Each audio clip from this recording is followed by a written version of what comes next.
Dahil sa labis na sakit ng ulo na dinudulot ng magkakapatid na Vincent, Kenneth at Olgar, pinadala sila ng kanilang ama sa probinsya na kanilang lola Telang sa Guimaras. Naniniwala kasi ang kanilang ama na kapag naroon sila ay matututo sila kung papaano magpahalaga sa maliliit na bagay at maging sa sariling mga buhay rin nila. Lumaki kasing mga spoiled brat ang tatlo. Lahat ng gusto nila ay nasusunod. Pero kahit na ganito, wala naman silang ibang inatupag kundi ang makipag-away. Sa pagdating nila sa probinsya, makakasama nila ang kanilang lola Telang, na matapos ang halos 2 dekada, ngayon na lamang nila ulit makikita. Hindi nila lubos na kilala ang kanilang lola, kaya medyo kinakabahan silang pakisamahan ito. Nasanay kasi sila na lahat ng tao ay sumusunod sa kanila. Sa pagsama nila sa matanda, malalaman nila ang lihim sa pustiso ni Lola Telang. Ang pustiso pala nito ay yari sa buto ng isang mabangis na aswang noon. Ang buto ng aswang na iyon ay isa palang mutya na inihalo sa paggawa ng pustiso ni Lola Telang. Nang malaman ng magkakapatid ang tungkol dito, isang tungkulin ng bigla na lamang papasanin. Kahit na ayaw nila, kailangan nilang gampanan yon dahil sila lamang ang may kakayahang makagamit ng mutya ng pustiso ni Lola. Mapagtagumpayan kaya nila ang laban na yon o matatalo sila dahil sa pandidiri sa pustiso ng kanilang Lola, na kung minsan ay sila pa ang naglilinis nito. Kabababa lang ng barko ng magkakapatid na Vincent, Kenneth at Olgar matapos ang mahabang oras ng paglalayag sa tubig. Ngayon ay kailangan naman nilang sumakay ng bus patungo sa lugar ng kanilang lola. Kasama nila ang pinakapinagkakatiwalaang bodyguard ng kanilang ama. Ang lalaking si Victor na mula nung bumiyahe sila ay hindi naman nagsasalita. Kapag tinatanong nila yon ay tumitingin lang sa kanila. Tumatango at umiiling lang tuwing sasagot sa kanila. Alam nilang hindi naman yun pipi, pero palagay nila sinusunod lang ng lalaki ang utos ng kanilang ama, na wala itong ibang gagawin kundi ang ihatid sila sa probinsyang yon. Kuya Victor, saan na tayo nito? Alam mo lang hindi sumasagot yan, tinatanong mo pa. Sumunod na lang tayo sa kanya, baka mamaya magsumbong na naman niya kay Papa. Naunang naglakad ang lalaking si Victor hanggang sa makarating na sila sa terminal ng mga bus. Sinenyasan lang sila nitong pumasok na sa loob. Walang nagawa ang magkakapatid nang isa-isa silang hilahin. Babagal-bagal pa kasi sila ng lakad. Hindi talaga tayo sasantuin ng lalaking yun Hindi ko inakala na ganyan pala nakakatakot ang bodyguard na yan ni Papa. Tingnan niyo kung makatingin parang kaya niya tayong isilid sa sako at itapon sa ilog Huwag na lang natin pansinin. Kapag nandun naman na tayo kina Lola Telang, magagawa na natin ang lahat ng gusto natin. Patawa-tawa pa ang tatlo. Kahit wala na sila sa Maynila, talagang hindi nabubura sa mga utak nila ang mga kalokohan. Tahimik lang sila sa biyahe. Nakatingin lang sila sa labas ng bintana. Hindi nila magawang magdaldalan dahil kada 10 minuto yata nililingon sila ng kanilang bantay. Hanggang sa nakatulog na nga lang ang magkakapatid at nagising lang sila ng pagsasampalin na sila ng mahina ni Victor. Sila na lang kasi ang hindi pa nakakababa. Pagsilip nila sa labas, nasa terminal na sila ulit. Sa susunod, huwag mo kaming gaganunin Hindi ka namin sinasaktan, kaya huwag mo kaming sasaktan. Nagalit si Vincent sa ginawa ni Victor, pero hindi man lang nagpakita ng pagkasindak ang kanilang bantay. Hinawakan nito si Vincent sa kwelyo at saka tiningnan na masama. Oo na. Ito naman, nagbibiro lang Agad din naman siyang binitiwan ng lalaki. Mga ilang sandali lang, pumara na agad si Victor ng masasakyan. Dahil malalaking tao ang magkakapatid, nahirapan silang pagkasyahin ng kanilang mga sarili sa loob. Habang ang lalaki namang si Victor ay sitting pretty lang sa likuran ng driver. Bakit ba kasi ganito tong mga tricycle na to? Nakakainis, ang sikip. Hindi lang talaga tayo sanay kasi Hindi naman tayo sumasakay sa ganito noon eh. Tiisin na lang natin. Makakawala rin naman tayo sa pagbabantay ng Victor na to. Halos kalahating oras din ang itinakbo ng tricycle. Hindi nagtagal, narating na rin nila ang barangay kung saan naninirahan ng kanilang lola. Sa labas pa lang, nakikita na nilang malayong malayo yon sa nakasanayang nilang lugar. Kahit maraming kabahayan doon, magkakalayo naman ang mga yon. Malalawak ang bakuran. Moderno na rin ang mga bahay, pero kakaunti lang ang poste ng ilaw. Hapon na noon kaya nadidiliman na sila sa lugar. Sinundan lang nila ang paglalakad ni Victor. At nagdaan lang ang 10 minuto, tumigil na rin sila sa isang bahay na katamtaman lang ang laki. Pero makikitang maganda ang disenyo at talaga namang hindi basta-basta. Ito na pala ang bahay ni Lola Telang. Kung baka Lola Telang, akala mo naman, inabutan niya. Wala ka naman nang huling nandito kami ni Kuya Vincent eh. Anong gusto mo itawag ko kay Lola Telang?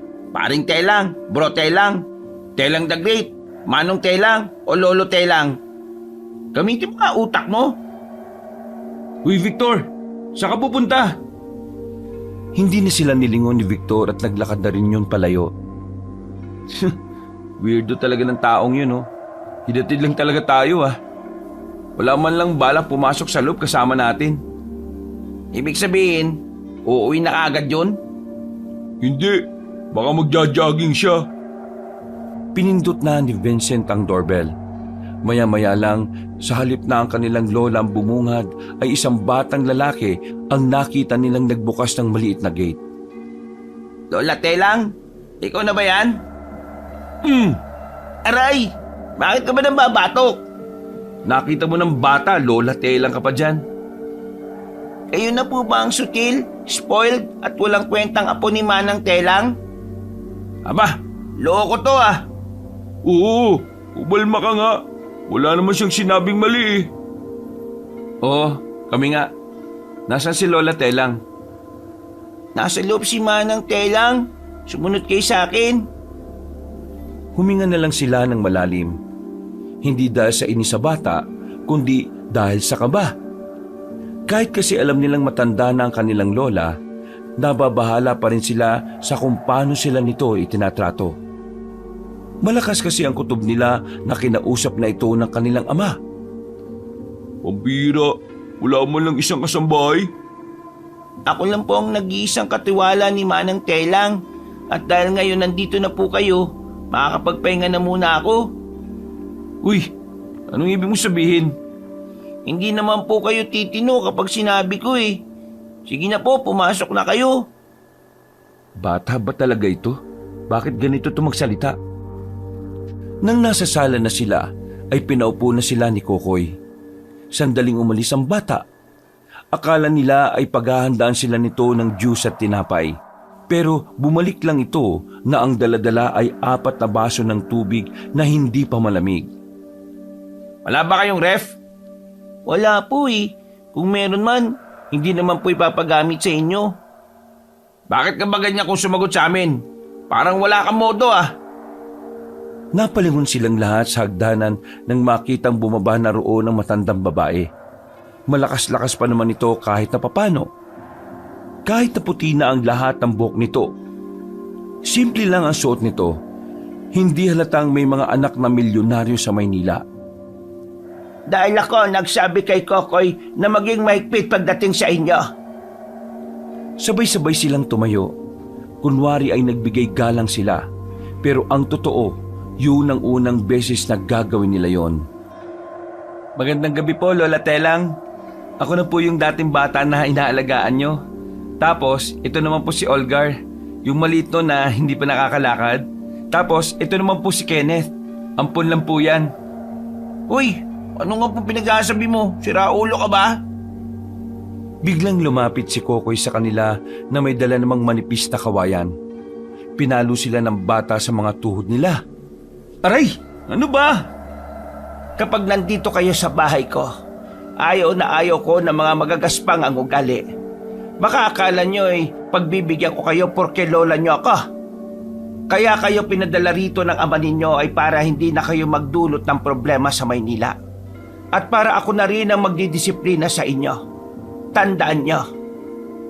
Nagpakita ng nakakatakot ng ngiti ang kanilang lola. Dahil dito ay nakaramdam sila ng kaba. Kaba na kahit kailan ay hindi nila naramdaman sa kanilang ama. Tandaan nyo, nandito kayo sa bahay ko kaya kahit na anong parusa ang gusto kong ipataw sa inyo ay gagawin ko.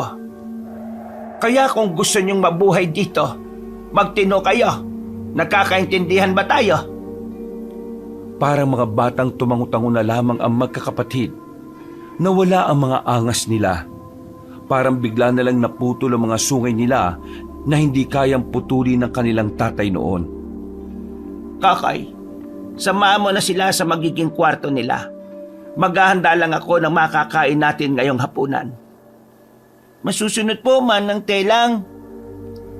Nauna nang naglakad ang bata. Sumunod na lang din ng tatlo dala ang kanilang mga gamit. Buong akala nila ay maayos at maganda ang magiging silid nila. Pero pagbukas ni Kokoy ng pintuan ng silid, bumungad sa kanila ang mga nakatambak na gamit sa loob. Seryoso ba na dito kami matutulog? Kaya niyo po bang matulog ng may mga nakatambak na gamit? Malamang hindi. Tingin mo sa amin, mga daga?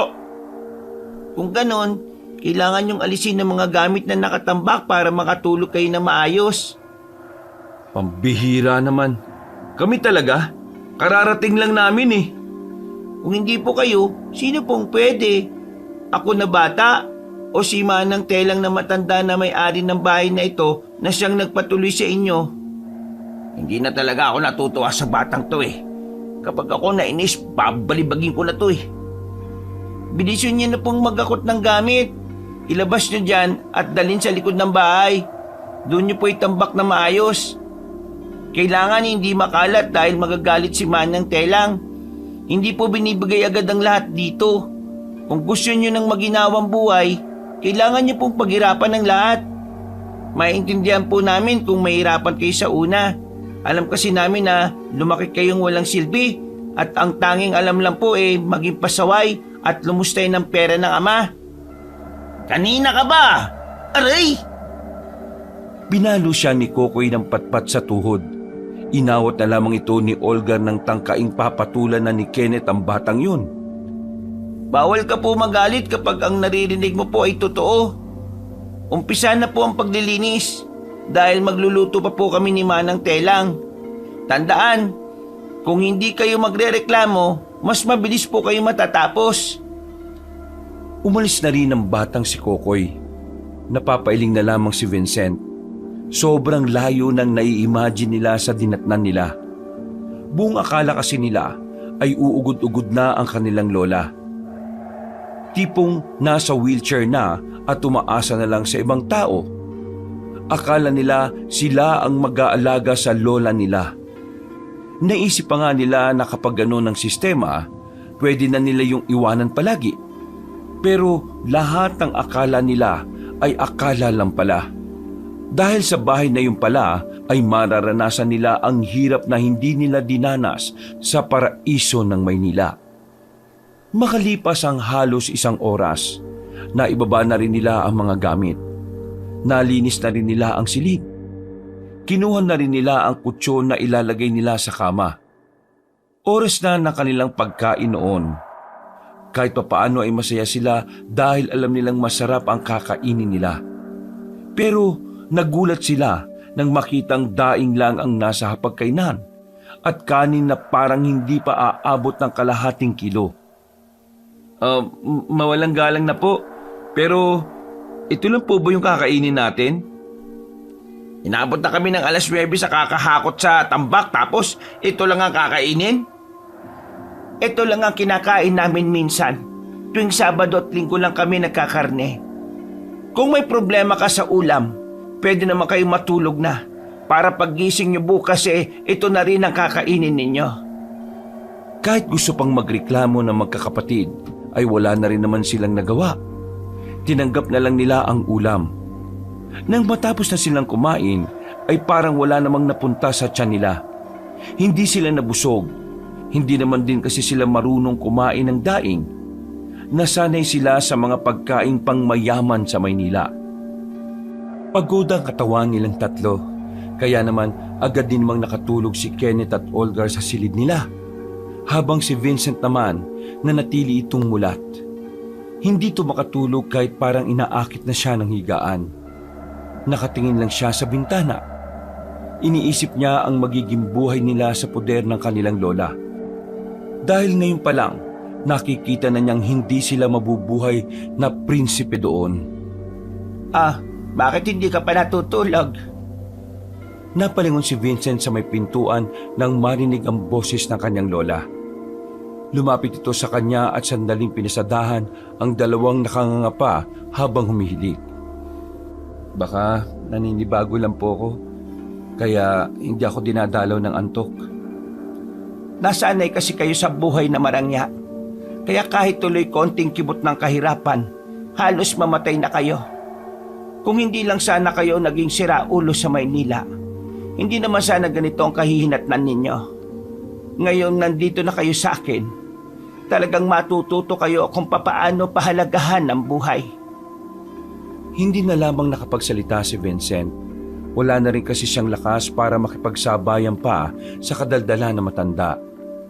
Hinayaan na lamang niya yun na magsalita na magsalita. Alam mo ba noong araw, yung papa mo at ang mga kapatid niya, mas malala pa ang disiplina na ginagawa ko dyan. Pinaluluhod ko ang mga yan sa munggo at asin kapag may nagagawang kalokohan. Kaya tingnan mo, lumaki silang mga successful kasi alam nila kung papaano maging disiplinadong tao. Kung magiging ganun din kayong magkakapatid, magiging maganda rin ang kinabukasan ninyo. Hay nako, ang kabataan kasi ngayon, nasanay na ang lahat ay nakukuha kaagad. Nagbuntong hininga na lamang si Vincent. Buong akala niya ay tapos na ang sasabihin ni Lola Telang, pero bago ito lumabas ay meron pa itong pahabol sa kanya. Huwag niyong tangkain na lumayo sa bahay na ito. Hindi niyo kilala ang mga tao dito sa barangay. Kung gusto niyong tumagal ang buhay ninyo, kailangan ninyong makinig sa akin. Bakit pula? Mga basagulero ba ang mga bata rito? Tao. Hindi sila ang tinutukoy ko. Naglakad na ang matandang babae palabas ng silid. Naiwan namang napapaisip ang binatang si Vincent. Naguguluhan siya sa huling sinabi ng kanyang lola. Pero sa huli ay hindi na lang din niya yon inintindi pa. Humiga na lamang siya at sinubukang makatulog. Makalipas ang 2 oras, nakuha na rin niya ang antok. Kinabukasan naman ay maaga na silang nagising dahil sa pagbubulabog ng batang si Kokoy. Ano ba naman yan? Kainis naman, natutulog pa yung tao eh. Gumising ka na rin naman po. Dapat gumising na rin po kayo sa katotohanan na kayo po ay wala na sa bahay po ninyo. Gumamit ka pa ng po kung ganyan ka rin naman magsalita. Umalis ka na nga dyan. Napilitan na lamang bumangon ng 3. Sinundan nila ang bata sa baba. Nasa sala na naghihintay si Lola Telang. Nakangiti ito sa kanila ng malapad. Hindi nila alam kung bakit. Kakay, ibigay mo sa kanila ang mga damit na pangsaka. Masusunod po, Manang Telang. Teka Lola, anong nangyayari? Sasama kayo sa akin sa pagsasaka ngayong umaga. Marami tayong aanihin na tanim dahil sa mga susunod na araw baka biglang may dumating na naman bagyo. Kami? Magsasaka? Wala naman kaming alam dyan eh. Isa pa, pangingitim lang naman kami dyan. Mawalang galang na po sa inyo, Lola. Pero wala po ba kayong mga tao na pwedeng mag-anin ng mga tanim ninyo? Tumawa ng malakas sa matandang babae. Parang nang iinsulto ang tawa nito, kaya mas lalo silang nakaramdam ng inis sa umagang yon. Sa katunayan, may mga tao naman talaga ako. Pero lahat sila ay hindi ko na muna pinapasok. Gusto ko kasing masolo ang bukid kasama ang mga pinakamamahal kong apo. Ang sabihin nyo, gusto nyo lang talaga kaming pahirapan. Exactly. I love your attitude. Ano nga ulit ang pangalan mo? Kenneth po pangalan niya. Sigurado kang hindi ampon yan, ha? Yun nga pong problema eh. Hindi kami sigurado kung kapatid namin siya. Kadalasan kasi, ang mga bunso napupulot lang sa basurahan. Ikaw, Olgar, isa pang gatong mo, tataob ka dyan. Manahimik na nga kayo. Gawin na lang natin kung anong gustong ipagawa sa atin dito. Bumalik na ang batang si Kokoy na dala ang mga dapat nilang suotin. Meron pa silang abanikong sombrero na hugis bilog. Wala pang almusal-almusal, naglakad na sila paalis ng bahay. Nanghunguna sa paglalakad ang matanda at ang batang si Kokoy. Makalipas lang ang halos 15 minutong paglalakad ay narating na nila ang malawak na bukirin. Sari-saring gulay ang naroon. Ang bukirin na ito ang bumubuhay sa maraming pamilya sa barangay. Mura ko lang binibenta ang mga gulay dito. Pero kapag sa Maynila ko ito ibebenta, doble ang presyo. Bakit naman po doble? Dahil maraming tao sa Maynila ang masasama ang ugali. Ano pong connect? Kokoy, ituro mo sa kanila kung papaano mag-ani ng tanim. Kayong tatlo naman, wala kayong ibang gagawin kundi ang sumunod sa utos ni Kokoy. Siya ang nakakaalam kung ano ang nararapat. Magandang umaga po. Ako po ang magiging... Huwag ka na nga magsalita. Nasabi na uulitin pa. Tara na nga! Huminga ng malalim ang batang si Kokoy na parang nagtitimpi lamang ito.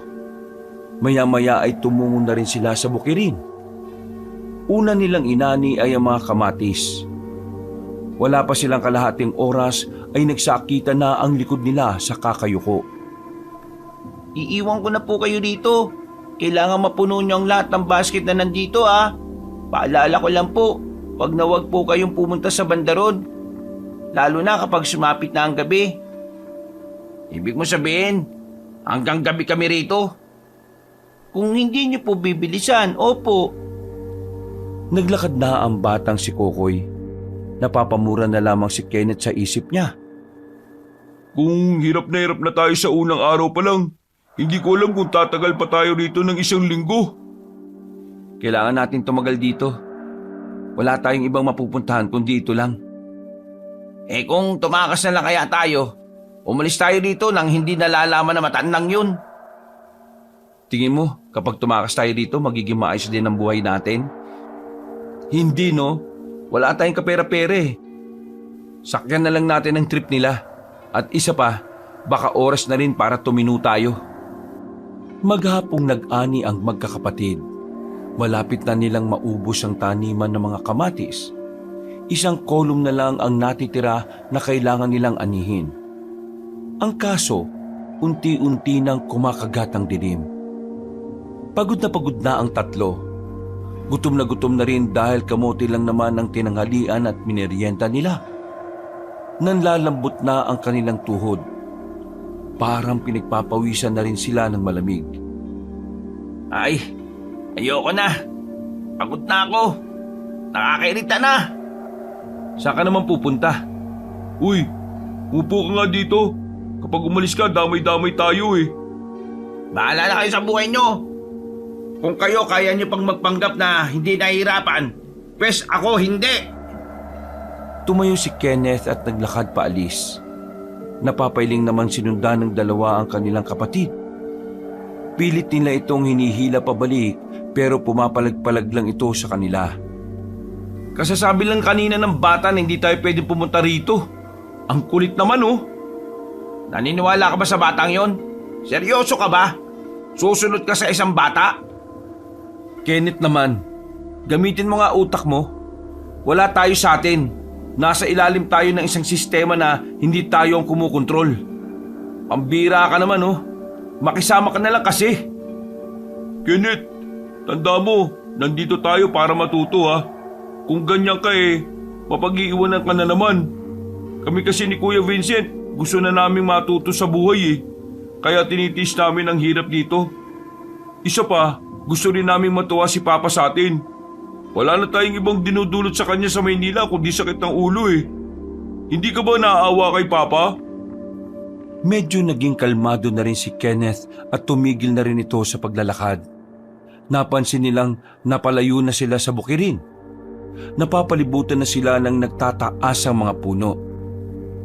Tara na, baka magalit si Lola Telang kapag nalaman niyang pumunta tayo rito. Sinabi na kasing huwag tayong pupunta rito, ang kukulit niyo eh. Sa ibang daan ka na lang kasi sana nag-walk out. Pabalik na sana sila sa bukirin nang makaramdam sila ng parang merong nanunood sa kanila. Nakaramdam din sila ng mga yabag ng paa na bigla na lang tumigil nang malaman nila kung saan ang galing ang tunog na yon. Nagkakatinginan ng tatlo, pero dahil laking Maynila at hindi naman naniniwala mga yun sa mga kwentong katatakutan, pinagsawalang bahala na lamang nila yon. Wala namang nangyaring kakaiba sa kanila. Nakabalik sila sa ginagawa nila at alas 7 na ng gabi nang matapos sila. Pag-uwi nila ng bahay ni Lola Telang, maraming nakahain na pagkain. Agad silang umupo sa harap ng hapagkainan kahit na hindi pa sila nakakapagbihis. Naghanda ako ng masarap na pagkain dahil nagtrabaho naman kayo. Pagkatapos niyong kumain, puntahan niyo ako ulit sa kwarto ko. Meron ako ipagagawa sa inyo. Hindi na inintindi pa ng magkakapatid ang sinabi ng kanilang lola. Kumain na kagad sila na parang mga gutom na aso. Mabibilis at nag-aagawan pa sila sa hotdog. Mga walang manners at talaga namang nakakadismaya para kay Lola Telang. Makalipas lang ang ilang sandali ay natapos na rin sila sa pagkain. Nang makapagpahinga ng kaunti, pinuntahan nila ang silid na matanda. Bukas ang pinto kaya itinulak na lang nila yon ng marahan. Nandyan na pala kayo. Sige, pumasok kayo. Napansin ni Vincent na parang walang ipin ang matanda. Dahil dito ay saka lamang niya nalamang pustiso lang pala ang ginagamit nito. Pumasok sila sa loob at tumayo sa gilid ng aparador. May iniabot ito sa kanilang parang tasa pero dalawa ang hawakan. Ano po ito? Buksan ninyo. Pagtingin nila sa loob ng tasa na yon, ay naroon ang pustiso na matandang babae. Muntikan nang mabitiwan ni Vincent ang nasa tasa dahil sa pagkadiri. Agad namang lumayo ang dalawa niyang kapatid dahil doon. Nandidiri ba kayo? Pambira naman kasing kagumulan to eh. Ano po bang gagawin namin dito? Kailangan ninyong linisan yan bago ako matulog. Seryoso po ba kayo? Kami talaga? Personal na gamit niyo yan eh. Lola Telang, trippings ka ba? Ang paglilinis ng postisong yan ay kasama sa mga pagsubok na dapat ninyong pagdaanan sa buhay na ito. Darating ang araw na magpapasalamat din kayo dahil sa paglinis nyo yan. Sino naman po kasi magiging thankful kung ito pong ipapalinis nyo sa amin? Ang dugyot kaya. Susundin nyo ba ang gusto kong mangyari o sa labas kayo matutulog? Napabuntong hiningan lamang si Vincent. Pero sa huli ay pumayag na lamang din sila. Pumunta silang tatlo sa banyo. Diring-diri pa sila ng hawakan ng pustiso ni Lola Telang. Sige, sa ngayon, ako na muna maglilinis. Bukas, ikaw Olgar ha. Kenneth, ikaw naman ang susunod. Alternate lang tayo. Lang yung matandang yan oh. Napakadugyot. Mas malala pa ugali kaysa sa atin eh. Lumabas na nga muna kayo. Ang sikip na rito eh. Ako na munang bahala maglinis nito.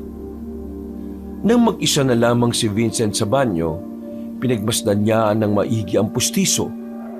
Sa hindi malamang dahilan, parang may napapansin siyang kakaiba sa pagkakagawa nito. Merong mga nakaukit na letra sa gilagid, pero hindi niya lamang mabasa dahil masyadong magkakadikit. Ayos din pala itong trip ni Lola Telang eh. Mukhang nilagyan pa ng pangalan itong pustiso niya.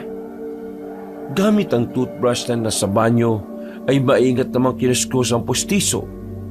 Aminado siya na kahit na may kaunting amoy ang pustiso na yon, ay mukha itong matibay. Makalipas lang ang halos 10 minuto, lumabas na rin ang banyong binata. Nasa taas ulit ang pustiso. Nadaanan niya pa sa sala si Kenneth at Olgar na patawa-tawa. Tawa pa kayo ng tawa ha. Bukas kayo naman ang gagawa nito. Napapailing na lamang si Vincent at tumakyat na rin sa itaas. Pagakbang niya sa huling baitang, nagtaka siya dahil parang naramdaman niyang umalog ang pustiso sa loob. Hindi naman niya ginagalaw ang tasa, kaya hindi niya alam kung papaanong nangyari yon. Binuksan niya sandali ang taas at sinuri ang pustiso sa loob. Wala naman siyang nakitang kakaiba, pero kapansin-pansin na iba na ang posisyon nito. Nagsalubong ang kilay niya pero hinayaan na lamang niya. Masaya ang matandang si Telang nang maibalik na ni Vincent ang pustiso. Habang si Vincent naman ay naguguluhan pa rin kung bakit kailangan ibang tao ang maglinis ng bagay na yon. Vincent, bakit po la? May uutos pa po ba kayo? Vincent, sa inyong magkakapatid, ikaw ang nakikitaan ko ng potensyal. Potensyal po saan? Kahit na puro gulo ang dinudulot ninyo sa Maynila, mas nakikita ko na mabuti kang tao. Ho? Okay po. Ituloy mo lang yan dahil darating ang araw na ikaw ang aasahan naming lahat. Salubong ang kilay ng binata sa sinabing yun ng kanyang lola. Naguguluhan siya at hindi talaga makuha kung ano ang nais ipahiwatig na matanda. Lumabas na lamang si Vincent doon. Hindi na lamang niya pinag-iintindi ang lola nila dahil alam naman niyang matanda na ngayon. 2 linggo ang nakalipas. Kahit na papaano ay nagiging maayos na rin naman ang pakikitungo nila sa bata at sa matanda. Nakapag-adjust na rin sila ng ilang bagay pero marami-rami rin silang hindi talaga kayang madaliin. Gaya na lamang ng masanay na nasa loob lang ng bahay. Sa ilang araw na kasing nakalilipas, lihim silang lumalabas ng bahay para magpunta sa kung saan-saan. Curious kasi ang magkakapatid sa iba pang parte ng barangay na kinalalagyan nila. Sigurado ba kayong hindi makakalata si na Lola Telang? Baka bayari tayo nito ha. Masyado kang kabado. Kakaganyan mo, ang lakas mong makahila ng negative energy. Wala naman siguro masama kasi nakikinod lang naman tayo ng sabong dito. Hindi naman tayo tumataya. Anong walang masama? Hindi tayo nagpaalam. Hindi naman tayo nakita, ano ka ba? Ang alam nila, nasa kwarto lang tayo. Paano kung malaman nilang sa bintana tayo dumaan? 8:00 na ng gabi. Iisipin nila tulog na tayo. Manahimik ka na nga dyan. Magsisimula na ang laban, no? Hindi na nakapagsalita pa ang lalaking si Olgar. Tinuon na lamang nila ang atensyon sa sabungan. Kahit na wala naman silang taya, ay nakikisigaw sila. Yun na lamang din kasi ang nagiging libangan nila. Matapos ang unang laban ng sabong, nagyaya nang umuwi si Vincent. Medyo napapatagal na kasi sila sa labas. Nababahala sila Vincent na baka nakakalata na sa kanila ang dalawa sa bahay. KJ nyo naman, may 4 na laban pa oh. Kung tatapusin natin yon, baka inabot pa tayo ng 11:00. Kenneth, nakapaglinis ka ba ng pustiso ni Lola? Hindi pa, tinamad ako eh. Ang tanga mo talaga. Akala ko naman nilinisan mo na. Di pinuntahan tayo ngayon ni Lola Telang sa kwarto niya dahil sa pustiso niya. Naku naman wala ka talagang utak eh. Malit na nga utak, ayaw pang gamitin na maayos. Nagmamadali na silang naglakad. Pinagdarasal nila na sana hindi na matuklasan na matanda na wala sila sa kwarto. Napatigil sila nang mapagtantong iba na pala ang kanilang dinaraanan. Naliligaw na pala sila. Nakalimutan na nila ang una nilang dinaanan. Ang dami kasing mga kanto na pasikot-sikot doon. Sabi ko kasi tandaan ninyo eh. Asahan niyo pa ako sa direksyon eh, makakalimutin nga ako. Sige dito, sa kaliwa siguro. Diyan muna Kapag mali, balik na lang tayo. Tinahak nila ang kaliwang kanto. Pero hindi pa sila nakakarating sa pinakagitna. Nakita na nilang may nakaharang na katawan ng puno sa daan. Kaya naman agad silang bumalik at dumaan naman sa kanan na kanto. Nakahinga na sila ng maluwag nang mapagtanto na doon pala sila dumaan nung una. Medyo naninibago sila sa mga sandaling yon dahil wala pa silang kasabay. Aminadong takot sa hindi maalamang dahilan. Napakatahimik naman dito. Parang nakakatakot. Laki mong tao, takot ka. May ilaw naman oh. Napakaduwag mo talaga. Tingnan mo kasi. Parang may nakatingin sa atin eh. Magtigil ka nga, Olgar. Dumaan naman tayo rito kanina, wala ka naman sinabing ganyan eh. Siyempre kanina marami tayong kasabay. Ngayon, wala na. Anong oras na din oh? Manahimik ka lang, wala tayong problema. Binilisan nila ang kanilang lakad. Kulang na nga lang ay tumakbo na sila. Pero napatigil sila sandali nang makarinig sila ng parang may humahagikik na tawa. Hinanap nila yon. Sinuyod nila ng tingin ng paligid. At nang muli nilang marinig yon, napagtanto nila na nanggaling ang hagikik sa kaliwang banda ng mga halamanan. Narinig niyo ba yun? Malamang, may tenga kami. Mukhang kailangan na nating umalis. Ano muna yun? Wisit ka. E di hanapin mo. Maglalakad na sana ulit sila nang biglang nakita nilang may isang lalaking mahaba ang buhok ang lumabas sa gilid. Dahil may kaunting ilaw doon, nakita nila ang nanlalaking mata ng lalaki. Tumatawa-tawa ito na parang nabubuang. Baliw lang naman pala eh. Bakit ka matatakot? Nakahinga sila ng maluwag dahil akala nila pangkaraniwang tao lamang yon na wala sa sarili. Pero laking gulat nila nang biglang humaba ang dila ng lalaki at umangil ito ng malakas. Takbo! Aray ko, huwag mo ko hawakang, buwisit ka, Olgar! Wait lang kasi. Bilis! Dalian nyo, babagal nyo naman oh! Gumagapang na parang alimango ang lalaking yon. Kung ganon sila kabilis ay ganon din naman ang aswang. Sa kamalasang palad pa, natumba si Olgar dahil napatid pa ito sa sariling paa. Takot na takot ito nang nasa harapan ang lalaking mahaba ang dila at tumutulo ang malapot na away. Huwag mo ko hawakan, ang pangit mo. Akmang lalapit na sana ang lalaking yon, ay bigla na lamang tumakbo si Kenneth. Binigyan niya ng flying kick ang nilalang. Ang kaso nga lang ay hindi naman tumatama. Sumubsob na lamang ang binata sa semento. Sumunod namang tumatakbo si Vincent. Sinapak niya ang lalaki at sa wakas, natamaan na rin ito sa mukha. Matigas ang mukha noon pero malakas naman ang pagkakasapak niya kaya napatras ang lalaki. Hinila agad ni Vincent si Olgar, habang si Kenneth naman ay lumapit ulit at sinipa na naman niya ang kalaban niya. Hindi pa rin tumama. Nakaramdam na ito ng pagkapahiya kaya lumapit na lang kina Vincent. Kailangan na nating umalis, dali!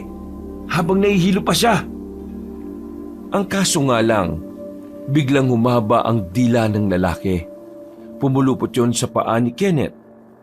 Muntikan na itong ilahin ngunit nahawakan niya ang dalawa niyang kuya. Olgar, hawakan mo muna to. Gagawa ko ng paraan para bumitaw ang dila. Oo, bilis! Tulong, oy! Dali! Lumapit si Vincent sa dila ng lalaki. Bigla na lamang niyang kinurot-kurot ang dila nito. Wala siyang pakialam kahit na may laway pa ito. Dahil sa ginawa niya, binitiwan na rin si Kenneth. Pero lumundag naman ang lalaki kay Vincent. Pumaibabaw ito sa lalaki. Akmang sasakmalin nito si Vincent nang bigla namang lumapit si Kenneth. Sinipa niya ang aswang. Aray ko! Mukha ko yung buwisit. Hindi na naman tumama ang sipa ni Kenneth. Sa halip, nadaplisan niya pa sa mukha ang kanilang kuya. Pero hindi ito sumuko. Muli itong lumapit sa kanila at sa pagkakataong yun ay sinuntok na niya ito sa mukha. Umalis ulit ang lalaking yon sa ibabaw ni Vincent. Nakatayo ulit ang binata, kumuha na sila ng bato sa gilid at sabay-sabay nilang binato yon. Nang tamaan sa ulo ang lalaki, ay nagdesisyon na itong gumapang palayo. Wala silang sinayang na pagkakataon. Tumakbo na agad sila para tuluyang lisanin ang daan na yon. Hindi nagtagal ay nakarating na rin sila sa bahay nila. Hingal na hingal sila, takot na takot. Pagpasok pa lang nila sa sala, inabutan nilang nakaabang na sa kanila si Lola Telang. Nasa gilid nito ang batang si Kokoy na may hawak na namang patpat. Lola Telang, may kalabang kaming lalaki. Mahaba ang dila, tapos ang pangit ng muka. Tik-tik. Mik-mik? Tik-tik, hindi mik-mik. Tik-tik, sinasabi niyo bang aswang ang nakita namin at nakalaban namin? Tumayo si Lola Telang at lumapit sa kanila. Isa-isa silang binigwasan na matanda. Halos hindi sila makahinga. Napaupo na lamang sila sa kaharap na sofa. Gulat ang magkakapatid dahil hindi nila inakalang ganong kalakas sa matanda. Wala kasi sa itsura nito ang nambabalya o nambibigwas. Lola, para saan yun? Dati ba kayong basagulera? Parang nabali yata ang ribs ko. Ilang beses ko namang sinasabi sa inyo na huwag kayong lalayo sa bahay na ito kung hindi nyo kami kasama. Pero kasi buryong na po kami rito eh. Wala man lang ba kaming karapatan na lumabas lang ng bahay? Wala naman ako sinabi na bawal kayong lumabas. Ang sinasabi ko lang, huwag kayong lalayo at huwag kayong magpapagabi sa daan. Ang titigas ng mga bombonan ninyo Talagang lumabas pa kayo ng gabi. Pasensya na po. Nawili lang naman kaming manood sa sabong eh. Hindi naman namin inakala na mangyayari yon. Gusto lang naman naming lumabas para malibang kami. Sawang-sawa na kami sa mga pagbumuka namin eh. Pero, Lola Telang, anong klaseng tao ba talaga yung nakalaban namin? Humahaba ang dila niya tapos ang pangit po ng mukha niya. Dilat na dilat siya. Isang mababang uri ng aswang. Pero para sa mga katulad ninyong magmang sa mga ganitong bagay, ay napakadelikado nila. Tik-tik, di totoo talagang may aswang. Sino ba nagsabing hindi totoo? Ngayon lang naman kasi may nagsabi sa aming totoo ang aswang eh. Kasi nga ang titigas sa mga ulo ninyo. Kokoy, ikaw na magpaliwanag sa mga ito. Na high blood ako, baka mabalian ko ng buto mga yan. Naglakad naman si Kokoy sa harapan nila. Tumayo ito na parang isang leader ng samahan na nakataas pa ang noo. Lingid sa kalaman ng lahat na ang probinsyang ito'y pinumumugaran ng aswang. Ang mga aswang na yon ay nakatakas sa kulungan noong panahon pa ng Kastila. Ang mga aswang na yon nagkaroon ng kakayahan na makapagparami. Kaya ngayon, nagiging problema sila ng mga antingero at manunugis. Ang antingero at manunugis ay ang mga taong lumalaban sa mga aswang. Sila ang pumapas lang sa mga yon. Pero ngayon, hindi pa ganun kalala ang ginagawa ng mga aswang. Natatakot pa silang magpakita at lumitaw dahil na rin sa banta sa buhay nila. Pero sa oras na dumating ang araw na lumakas ang pinuno nila, darating na rin ang araw na muli silang babalik para magasik na kasamaan. Kaya nga pinagbabawalan ko kayong umalis. Kasi hanggat hindi pa nahuhuli ang mga aswang na yan, delikado pa rin kayo. Lalo na't isa ako sa mga target na mga yan. Bakit naman po? Ano po bang ginawa niyo kasalanan sa kanila? Dahil si Lola Telang ang... Sagot ka naman ng sagot eh. Hindi naman ikaw ang kausap eh. Hayaan mo si Kokoy. Ama niya ang laging kasama ko noon kaya marami na siyang alam tungkol sa akin. Sige na Kokoy. Ituloy mo na ang sasabihin mo. Ang dahilan kung bakit puntirya ng mga aswang si Lola Telang ay dahil siya ang dating pinuno ng mga antingero dito sa Guimaras. Ano? Inggitero? Antingero, ano bang meron sa tenga mo ha? Noong kadalagaan pa ni Lola Telang, isa siya sa mabagsik na antingero dito. Pinaslang niya ang maraming aswang pero marami din ang nakatakas. Kaya mula noon, kinatakutan na siya ng mga aswang. Hanggang sa dumating na lang ang araw na kailangan na rin niyang magretiro at ito na lamang ang atensyon sa pamilya. Lola Telang, alam ba ito ni Papa at ng mga kapatid ko? Oo, alam nila ang tungkol dito. Yun nga ang dahilan kung bakit mas pinili ko sa Maynila na sila tumira. Dahil kapag naririto sila, siguradong mapapahamak sila. Naiwanan ako rito kasama ang lolo ninyo. Pero dumating din ang puntong ako na lang ang mag-isa dahil namatay na sa sakit si Pedro. Mula noon, hindi na ako binalikan pa ng mga anak ko rito. Pero hindi ba kayo natatakot na baka puntahan nila kayo rito? Nababahala rin naman ako. Pero sanay na ako. Kung sakali man lumapit sila rito, kakayanin naman namin silang dalawa ni Kokoy. Buhay pa rin naman ang sama na itinatag ko na handang tulungan ako sa oras ng mga anibang buhay ko. Pambihira naman. Akala ko, kailangan lang namin matuto rito sa kahalagaan ng buhay. Tapos ngayon, may mga aswang nang sumama sa usapan. Tingin ko, kailangan na naming umuwi ng Maynila. Delikado na rito. Nag-usap na kami ng ama ninyo. Hindi kayo uuwi. Ha? Anong hindi kami uuwi? Kita nyo na ngang may mga kakaibang nilalang dito na pwedeng makapahamak sa amin eh. Gusto nyo pa rin nandito kami? Seryoso ba ito? Huminga ng malalim ang matandang babae. Handa na nitong sabihin sa magkakapatid ang tunay na pakay niya sa kanila. Ang tunay na dahilan kung bakit kayo pinadala dito ng inyong ama ay para sa isang mahalagang misyon. Mahalagang misyon? Teka, akala ko ba kaya kami pinadala rito para madisiplina kami? Totoo naman ang una ninyong pagkakaalam. Pero sa likod noon ay may kailangan talaga kayong gawin. Ito ay tradisyon ng pamilya. Kailangan niyong labanan ng mga aswang sa ngalan ng ating angkan. Hindi na napigilan ni Vincent ang kanyang sarili. Tumayo ito dahil hindi niya nagustuhan ang sinabi sa kanila ng kanilang Lola Telang. So pinapuntan niyo kami rito para gawing panlaban sa mga aswang?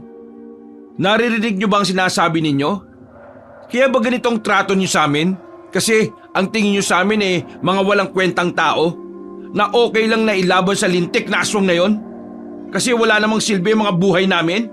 Na okay lang mamatay kami kasi wala namang kaming matinong ambag sa sinasabi niyong angkan? Isang malakas na sampal ang natanggap ni Vincent nung mga sandaling yon. Mahilo-hilo siya sa sampal ng kanyang lola.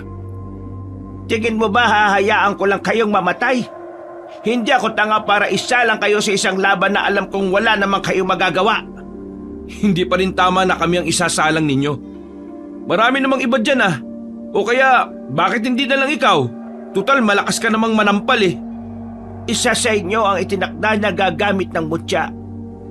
Oh, wait. Ngayon isa na sa amin ang itinakda. Huwag naman po kayong gumawa ng kwento para lang mapilit kami.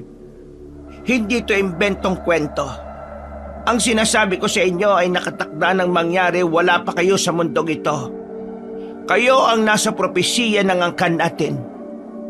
Biglang lumapit ang batang si Kokoy at ibinigay sa kanila ang malaking libro. Pagtingin nila sa 50 pahina, nakita nila ang imahe ng 3 lalaki.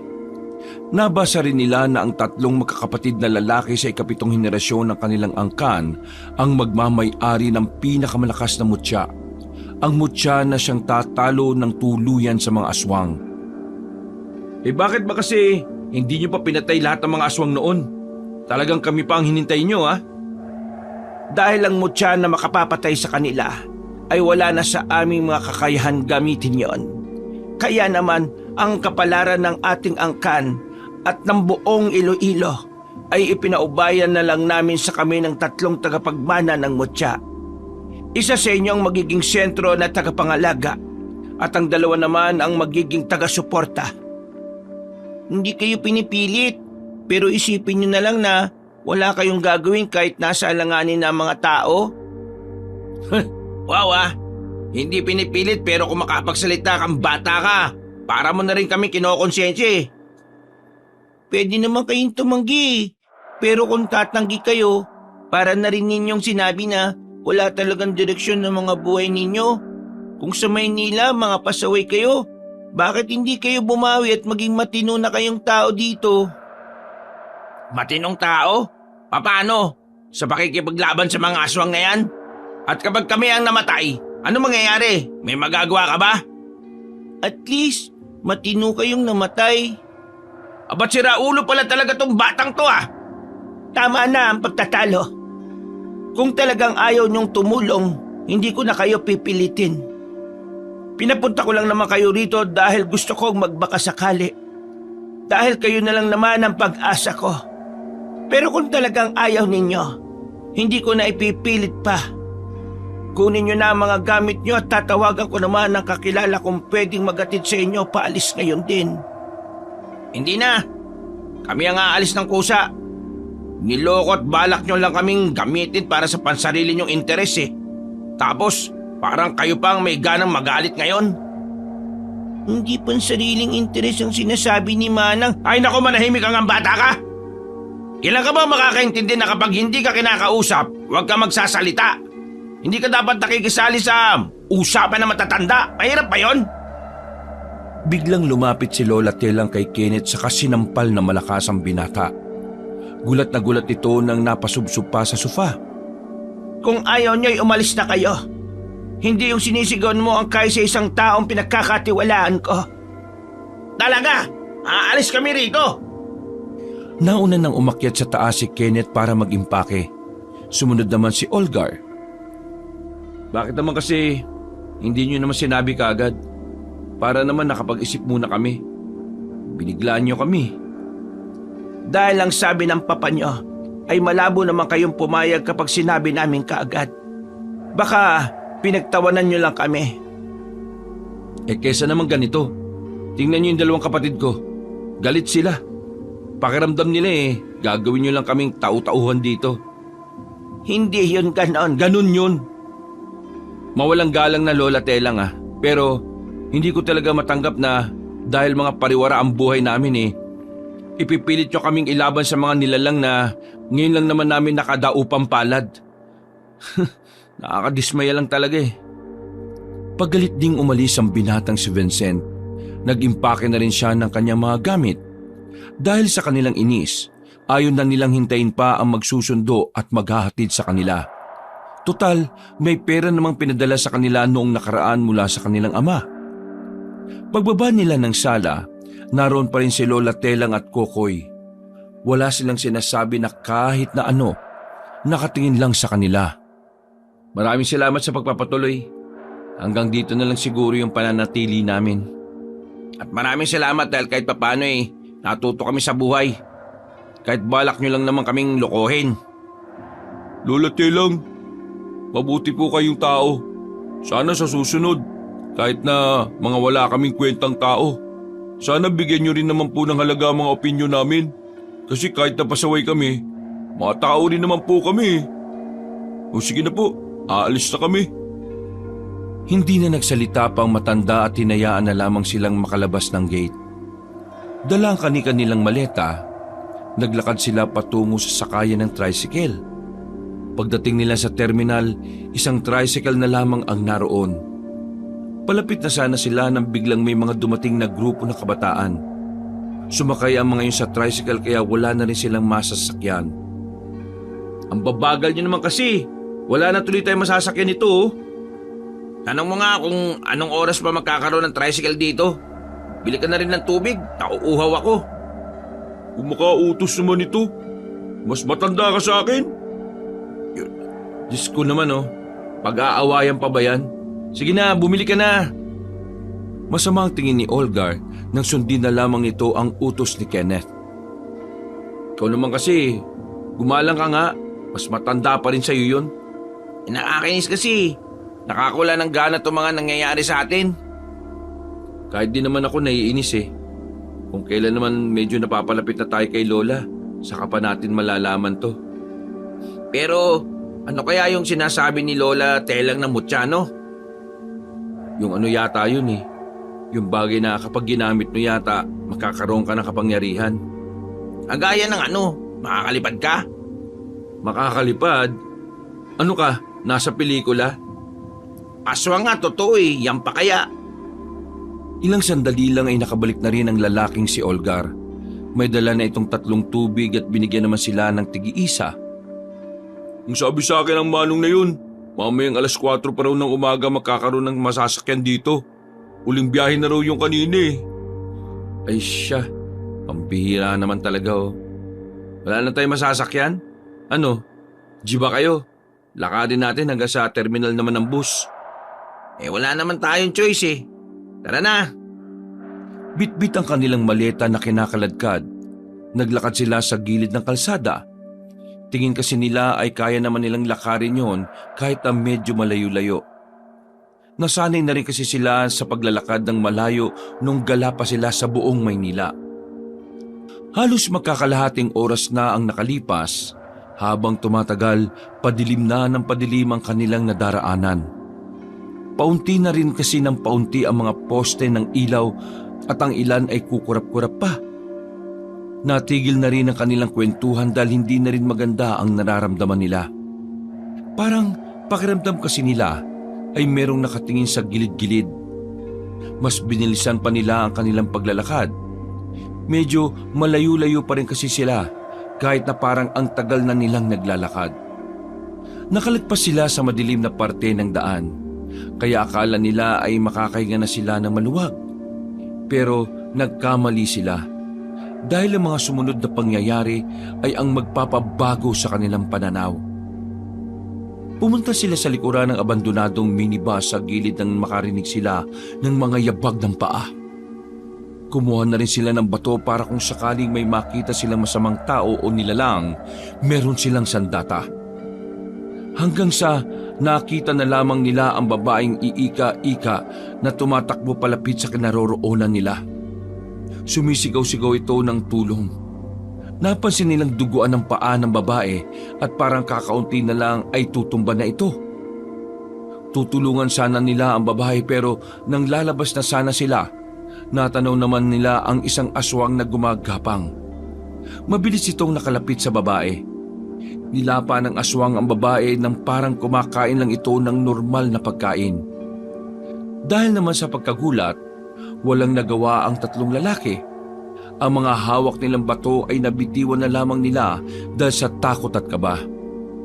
Ngayon lang sila nakakita ng taong unti-unting pinapatay. Ng taong nilalapa ng isang mabangis na nilalang. Hindi lang ni Vincent ang 2 niyang kapatid pabalik sa pinagtataguan nila. Sa mga sandaling ito, ang tapang na lagi nilang nagagamit noong nasa Maynila sila ay hindi nila magawang magamit. Para silang tinanggalan ng pangil. Hindi na nila pinanood pa ang ginagawa ng aswang sa babae. Nakatago lang sila at hinihintay na lamang nilang makaalis ang aswang. Halos kalahating oras lang din sila naroroon. Hindi nila naramdaman ang mga lamok dahil sa takot na dulot ng aswang. Nang masiguro nilang wala na ang nilalang na yon, ay naglakas loob na lamang silang lumabas. Tumakbo na sila paalis. Nakarating naman sila sa terminal pero sa halip na sumakay ng bus ay nakatambay lang sila sa kainan. Nakatulala at nakokonsensya dahil wala man lang silang nagawa para tulungan ang kawawang babae. Ang pangyayaring ito ang tila gumising sa kanila sa katotohanan na kahit gusto nilang tumulong sa iba, kung wala silang sapat na kakayahan at kaalaman ay mananatili silang duwag na magtatago lamang para iligtas sa mga sarili. Wala tayong nagawa. Pakiramdam ko, kasalanan natin kasi nakatago lang tayo.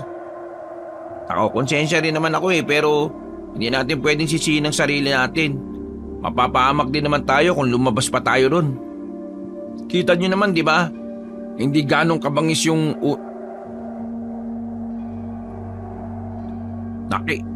Kita nyo naman, di ba?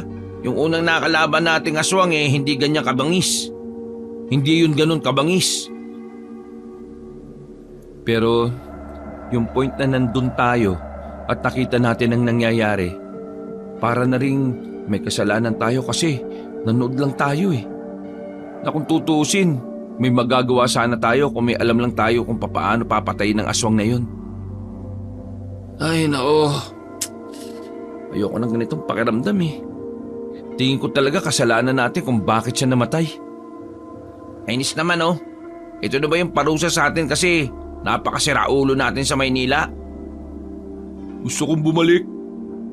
Anong sabi mo? Gusto ko lang tanggapin ang gusto ni Lola Telang.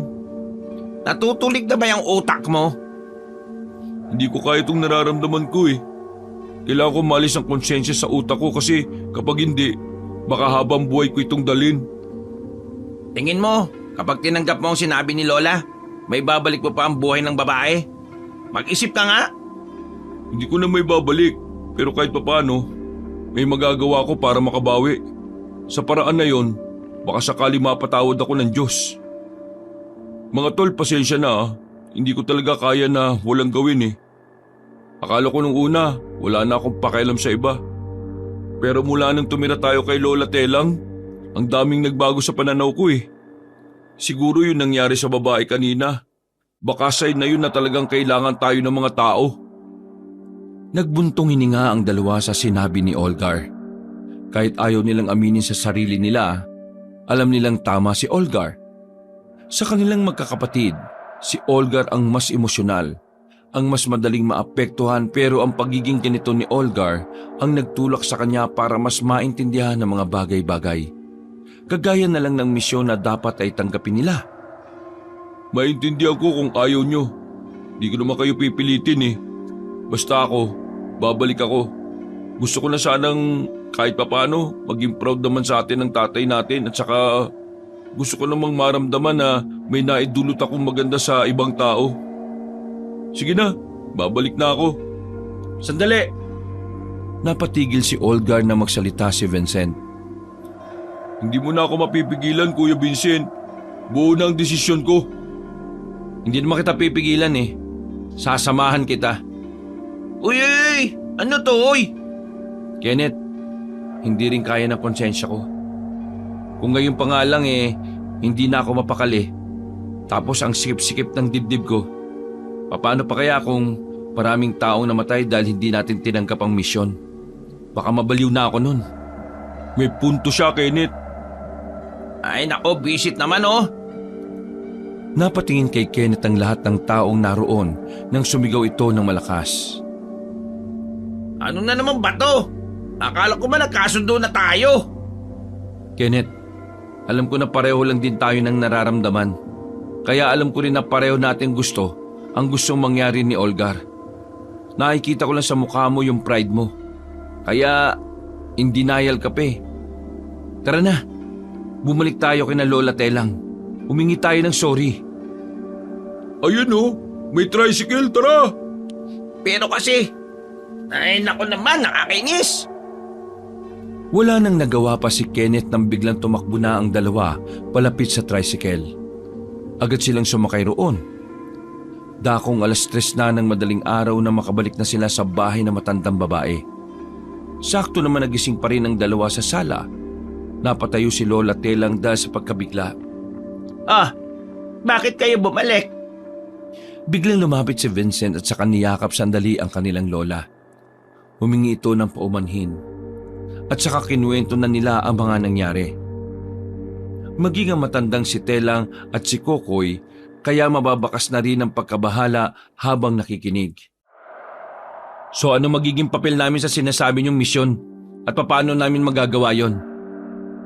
May ipakikilala ko sa inyong tao na siyang magtuturo sa inyo kung papaano makipaglaban. Pero bago yan, kailangan niyo munang sumama sa akin. Halik kayo. Naglakad sila sa tagong bahagi ng bahay. Merong sikretong pinto sa likuran ng malaking painting. Pumasok sila roon nang may mga lampara sa gilid kaya merong liwanag. Sa loob ng pintong yon ay may isang silid. May lamesa roon na maliit lang na napapalibutan ng mga ribulto ng mga anghel. Ano po lugar to? Sa lugar na ito, ginagawa ang isang makapangyarihang mutya na tatalo sa mga aswang. Ang mutya na hinulma mula sa buto ng sinaunang aswang. Sandali, ano ka mo? Buto ng sinaunang aswang? Ang paniwala noon, ang mga buto ng sinaunang aswang ay may mga taglay na lakas at kapangyarihan. Dahil ang butong inilagay roon ay buto ng isang sinauna at mabangis na aswang. Ang aswang na pumaslang sa daan-daang manunugis noong araw. Sino pumatay sa aswang na yon? At papaano nyo nakuha ang buto na yan? Ang ginuno natin ang unang manunugis sa angkan natin. Siya ang nakapatay sa aswang na iyon. At siya rin ang nakatuklas na may kakaibang kapangyarihan ng buto nito. Lola Telang, nasan po ba yung sinasabi niyo mutya? Tumalikod sa kanila si Lola Telang at pagharap nito, wala na itong ngipin ng ngumiti ito sa kanila. Nagkatinginan ng magkakapatid na kapwa naguguluhan kung anong trip na matanda. Ano pong ginagawa niyo, La? Hindi ba gusto niyong makita ang mutya? Opo, pero bakit inalis niyo po yung ngipin niyo? Kailangan ba talagang wala kayong pustiso kapag... Dahil ito ang mutya. Binuksan na matanda ang kanyang palad at doon ay nakita nila ang pustiso na matanda na mamasama-masa pa. Sandaling hindi nakapagsalita ang tatlo. Nagkatinginan at kalaunan natawa na lamang sila sa sinabi ni Lola Telang. Lola naman, pustiso yan eh. Paano magiging mutya yan? Ang mutya, nakita ko sa internet para mga sinasabit sa kwintas eh. Anong mutya? Baka nguya. Langya talaga to si Lola, oh. Ano po tawag dyan, Lola? Mutya ng gilagid o mutya ng bagang? Nakangiti lang sa kanila ang matanda habang hawak pa rin ang pustiso sa kamay. Nang matapos na silang gumawa ay muli silang sumeryoso. Nakita kasi nilang parang hindi naman nakikipagbiruan sa kanila si Lola Telang. Uy, tama na. Tawa kayo ng tawa eh. Ito kasi si Kenneth eh. Nakakatawa naman kasi talaga eh. Sa pinakita po ninyong reaksyon, mukhang kailangan nyo talaga mapaliwanagan para hindi po kayo mangmang. Oh, bakit ka na naman? Huwag po kayo magsalita. Hindi pa po kita kausap. Abat, linya ko yan ah. Mga iha! Natigilan sila nang marinig ang malakas na sigaw na yon ng matanda. Wala na ang ngiti na matanda sa mga sandaling ito, kaya medyo kinakabahan na sila. Akala niyo ba nakikipagburuan ako sa inyo? Pasensya na po pero sigurado ba kayong yan ang gagi? Huwag kasi kayong tumawa. Huminga ng malalim ang matandang si Telang. Nang makabuelo na ay saka na ito muling nagsalita. Sa pustiso na ito, inihalo ang pininong buto ng sinaunang aswang. Seryoso? May nakaisip nun? Kung dyan po nilagay ang buto ng aswang, bakit po nasa inyo? At bakit sa pustiso po ninyo kung matagal na panahon na pala ang nakalipas? Sa maniwala kayo sa hindi, ang pustisong ito ay ginamit na ng maraming ina sa angkan natin. Pinagpasapasahan. Ang pagkakaalam lang nila, ito ay isang tradisyon na dapat ay iningatan. Pero ligid sa kaalaman nila na may kakaiba sa pustisong ito. Kaya kayong tatlo, kapag nagkaroon kayo ng asawa at tumanda na, isa sa asawa niyo ang susuot nito balang araw. Kung sino ang unang malalagasan ng ngipin, hindi ako nakikipagbiruan dito. Totoo itong sinasabi ko. Bakit po sa pustiso nilagay kung pwede naman sa ibang bagay? Dahil ang pininong buto ng aswang, noon ay hinahanap din ng ibang aswang. Kaya para hindi ito makita, pinino ito ng pinuno natin at inihalo sa paggawa ng pustiso. Dahil naniniwala ang mga pinuno natin na balang araw, gagana ang mutya na ito para talunin ang mga aswang. Eto Lola, last na tanong na lang ha. Paano yung ginagamit? Biglang ngumiti ng malapad na matanda. Ang ngiting yun ay tila nagdulot ng kaba sa kanila at kilabot. na may kaunting pandidiri. Suotin niyo ito. Sige na. Nawindang ang magkakapatid nang marinig nila ang sinabing yon ng matandang si Telang. Pero napawi ang kanilang kaba nang sabihin na matanda na biro lang yon. Wala kasi ni isa sa kanila ang may balak na magpabunot ng ngipin para lang maisuot ang antigong pustiso. Kinabahan kayo, ana? Maayos kami nakikipag-usap sa inyo, Lola eh. Umupo ang matanda sa sofa at tumingin sa ibang direksyon. Magagamit niyo ang mutya ng pustiso sa pamamagitan ng inyong bukal na kalooban. Sa oras na maramdaman ng mutya na kayo ay taus-pusong tinatanggap ang kanyang kapangyarihan, kikilalanin niya kayo bilang tagapangalaga. Huwag kayong mag-alala. Lalagyan naman natin ito ng tela at isasabit ng magiging pinuno ninyo sa kanyang bewang. Ayos lang po ba yun sa inyo? Wala na kayong ngipin ng ilang araw niyan. Pwede ko namang hiramin kapag hindi nyo gagamitin eh. Napailing na lamang ang magkakapatid sa sinabi ng kanilang lola. Natapos naman ang pag-uusap na yon na maayos. Napatawad naman sila na matanda sa inasal nila. At napatawad na rin naman nila si Lola Telang sa paglilihim ng tunay na pakay. Natulog na rin sila maya-maya. Dahil alanganing oras na silang nakatulog ay tinanghali na sila ng gising. Pero kahit na ganoon, matutuloy pa rin ang pag-alis nila para puntahan ang isang albularyo na kakilala ni Lola Telang. Sakay ng isang van na hindi alam nila Vincent kung saan galing, lumarga na sila kahit tirik na tirik ang araw. Nakatulog sila sa biyahe kahit na hindi naman kalayuan ng tinahak nila. Ginising sila ng batang si Kokoy nang huminto na rin ang sasakyan. Malubak na sa papasok ng baryo kaya hanggang bungad lang ang van. Nandito na tayo. Paalala ko lang sa inyo na huwag kayong makakalimot na gumamit ng po at opo.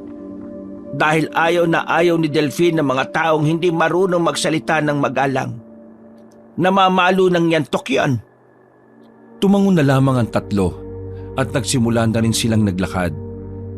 Walang katao-tao sa labas ng oras na yon. Medyo nagtaka sila pero ang sinabi ni Lola Telang, kapag ganong oras talaga ay nasa loob lang ng bahay ang mga taga roon. Alam yon na matanda dahil palaging pumupunta sa lugar na yon si Lola Telang. Hindi nagtagal ay narating na rin nila ang bahay ni Mang Delphine. Bato ang bahay nito. Isang palapag lang pero mahaba. Maraming nakasabit na kung ano-anong itak sa may pader ng bahay. Meron din namang mga sibat sa may bandang kaliwa. Parang nakakatakot naman po pala rito. Tama ka dyan, Kuya Vincent po. Huy, mahis ka nga. Bakit po? Ayaw mo po bang ginagalang ka po? Shh! Huwag kayong maingay. Nanahimik na rin sila nang lumapit na rin si Lola Telang sa bakod. Kinalembang na matanda ang maliit na bell na nakasabit sa gilid ng gate na kahoy. Delphine! Delphine! Malalakas ang bawat pagkalembang ni Lola Telang kaya ilang segundo lang lumabas na rin ng bahay ang matandang lalaki. Namumuti na ang buhok nito. Medyo kulubot na rin ang balat nito sa mukha. Napangiti agad na matandang si Delphine nang makita si Lola Telang. Lola Telang, how are you? I'm fine, but how about you? Well, still the same, just like before. I'm always lonely. Sometimes I talk to God and ask Him favor.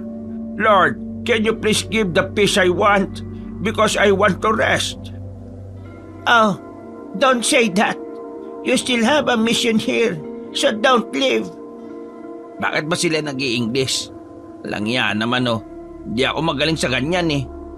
Pinag-aral kasi tayo ni Papa. Puro tayo bulakbul eh. Kayo kumausap dyan ha. Baala kayo dyan. By the way, my grandsons. Boys, this is Delphine, my best friend since birth. Kinagagala ko kayo makilala. Ay, walang yan naman oh. Nagtatagalog naman pala kayo eh. Bakit kayo nag-i-Inglesan? Muntik nang habulyusin ni Mang Delfin ng yantok ang binata kung hindi lang yon napigil ni Lola Telang. Ay, sorry po. Nawindang lang po. Lola, bakit naman po kasi kayo nag-uusap ng English? Ganon talaga kami kapag nakikita kami. Trip lang namin. Aba, ayos din po pala Lola. May nalalaman ka na pong trip-trip niyan ha. Ano ba ang pakay nyo rito? Sigurado naman ako na hindi kayo pupunta rito para lang makipag-Englishan sa akin. Bago ko sabihin sa iyo ang pakay namin, pwede mo ba kami papasukin muna sa loob? Ay, sige. Pumasok muna kayo. Pinagtimplahan sila na matandang si Delfin ng kape na may halong nilagang luya. Halos masuka-suka ang makakapatid pero tiniis na lamang nila yon. Hindi naman na nagpaligoy-ligoy pa ang kanilang lola. Agad nitong sinabi ang kailangan nila kay Delfin. Sila ang mga tagapangalaga ng mutya ng pustiso. Pagkasabing yon ni Lola Telang ay naningkit ang mga mata ni Mang Delfin.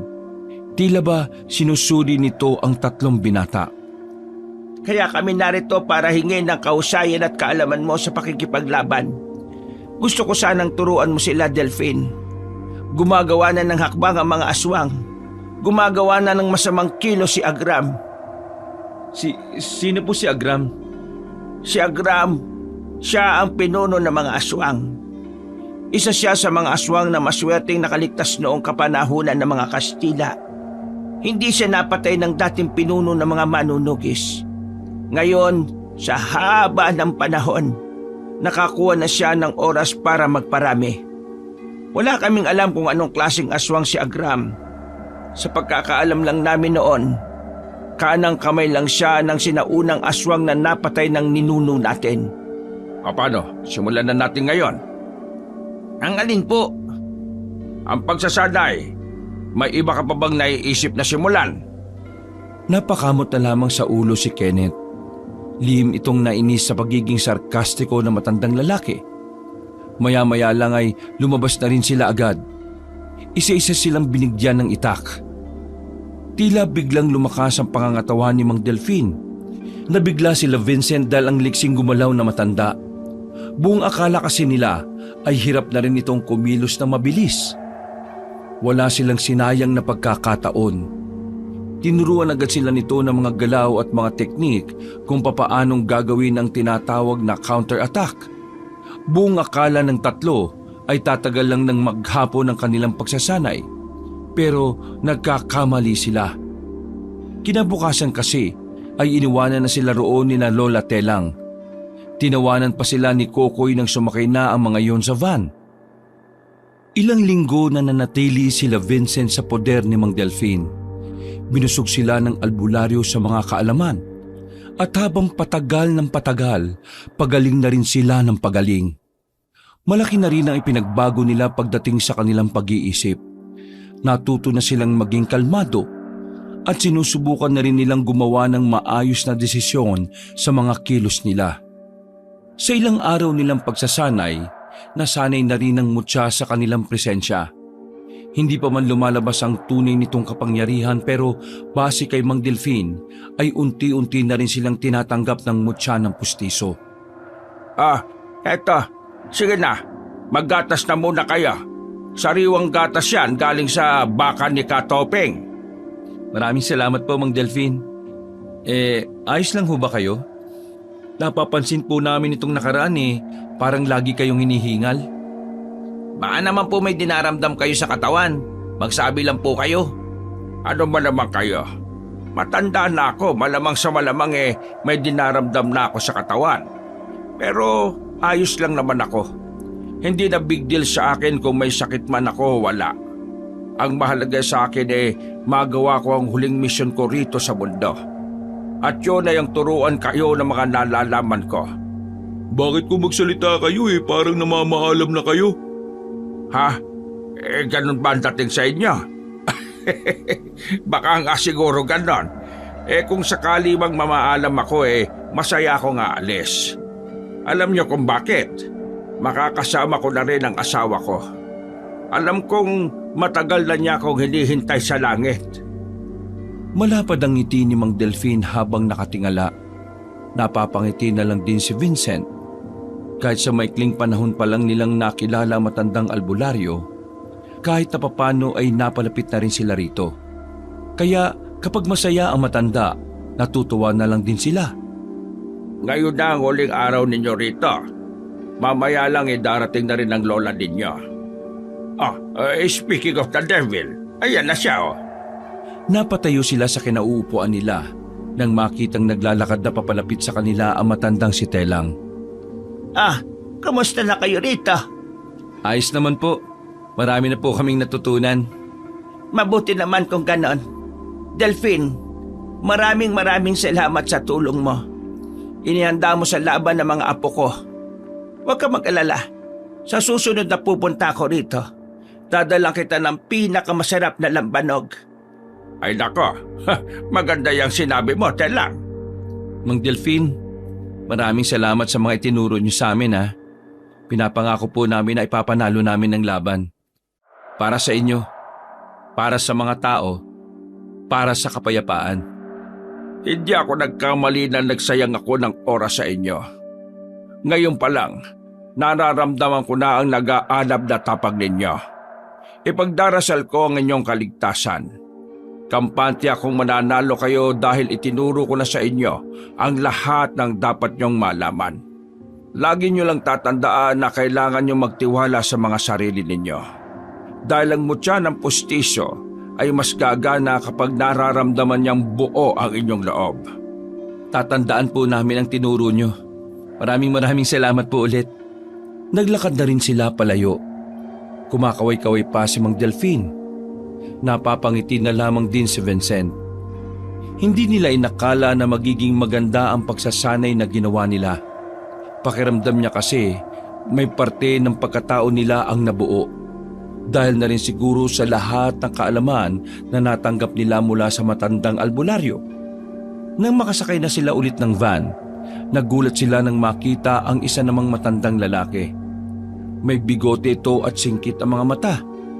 Sino naman to, Lola? Kaibigan ko siya. Isa siyang incheck. Diritwalan niya kayo mamaya para mas lalong maging malinis ang kaisipan ninyo. Epektibo ang ginagawa niya lalo na sa mga katulad niyong ngayon lang nagkaroon ng ideya sa mga aswang. Kaibigan, magpakilala ka sa mga apo ko. Ako isa spiritual expert. Ako tulong kayo para ginhawa inyo isip. Ako tawag niyo na lang Mr. Pang He. Oh? Seryoso? Bakit? Ano problema? Ang panghi ng pangalan mo eh. Panghi ang aking pangalan. Ano ba problema? Wala naman. Ang ganda ng pangalan mo eh.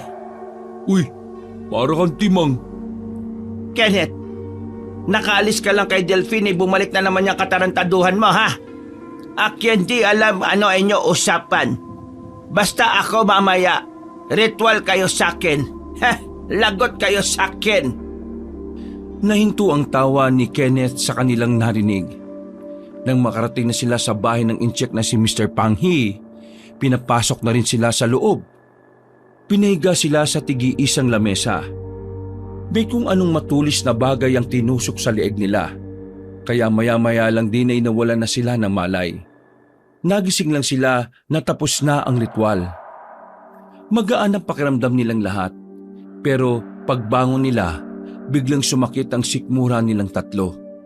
Ayon kay Lola Telang, normal lang daw yun dahil habang tulog sila, pinapalo sila ng kahoy sa tiyan. Para daw masubukan kung ang mutya ay gumagana na sa mga sandaling yon. At dahil masakit lang naman ang sikmura nila pero walang malalang galos, napatunayan nila na aktibo na ang mga diwa ng mutya. Saglit lang naman sasakit yan. Mauuna nang mawala ang sakit kay Vincent dahil nasa kanya ang mutya. Pag uwi, kayo pahinga ha. Huwag kayo bangon magdamag buong araw. Saka kayo bangon kinabukasan mga gabi, mga 6:00. Kapag kayo meron ramdam na hindi maganda sa isip ninyo, kayo sabi agad akin. Umalis na rin sila roon matapos ang ritual. Habang nasa van sila ay unti-unti nang nawawala ang sakit sa sikmura na nararamdaman nila. Nagtataka rin sila kung bakit parang sobrang ganda ng mood nila. Parang ang saya-saya nila. Tila ba walang kahit na anong negatibong bagay ang nasa isipan nila. Pag-uwi sa kanilang bahay, agad silang pinagpahinga ni Lola Telang. Nakatulog din naman sila. At kagaya nga ng payo ng inchik, kinabukasan ng gabi na sila nagising. Pero tila naging masama ang gising nila dahil sa balitang bumungad sa kanila. Pagdilat pa lang nila, nakita nila agad ang mukha ni Lola Telang na may bahid ng pag-aalala. Mabuti naman at gising na kayo. Dali, bumangon na kayo riyan. Dali! Bakit po ba, Lola? Ano po ba problema? Ako naman inaantok pa po ako eh. May namataan ng aswang sa kabilang sityo.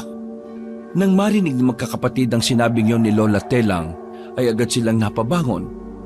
Kinuha kagad nila ang itak na itinabi pa nila sa pagtulog.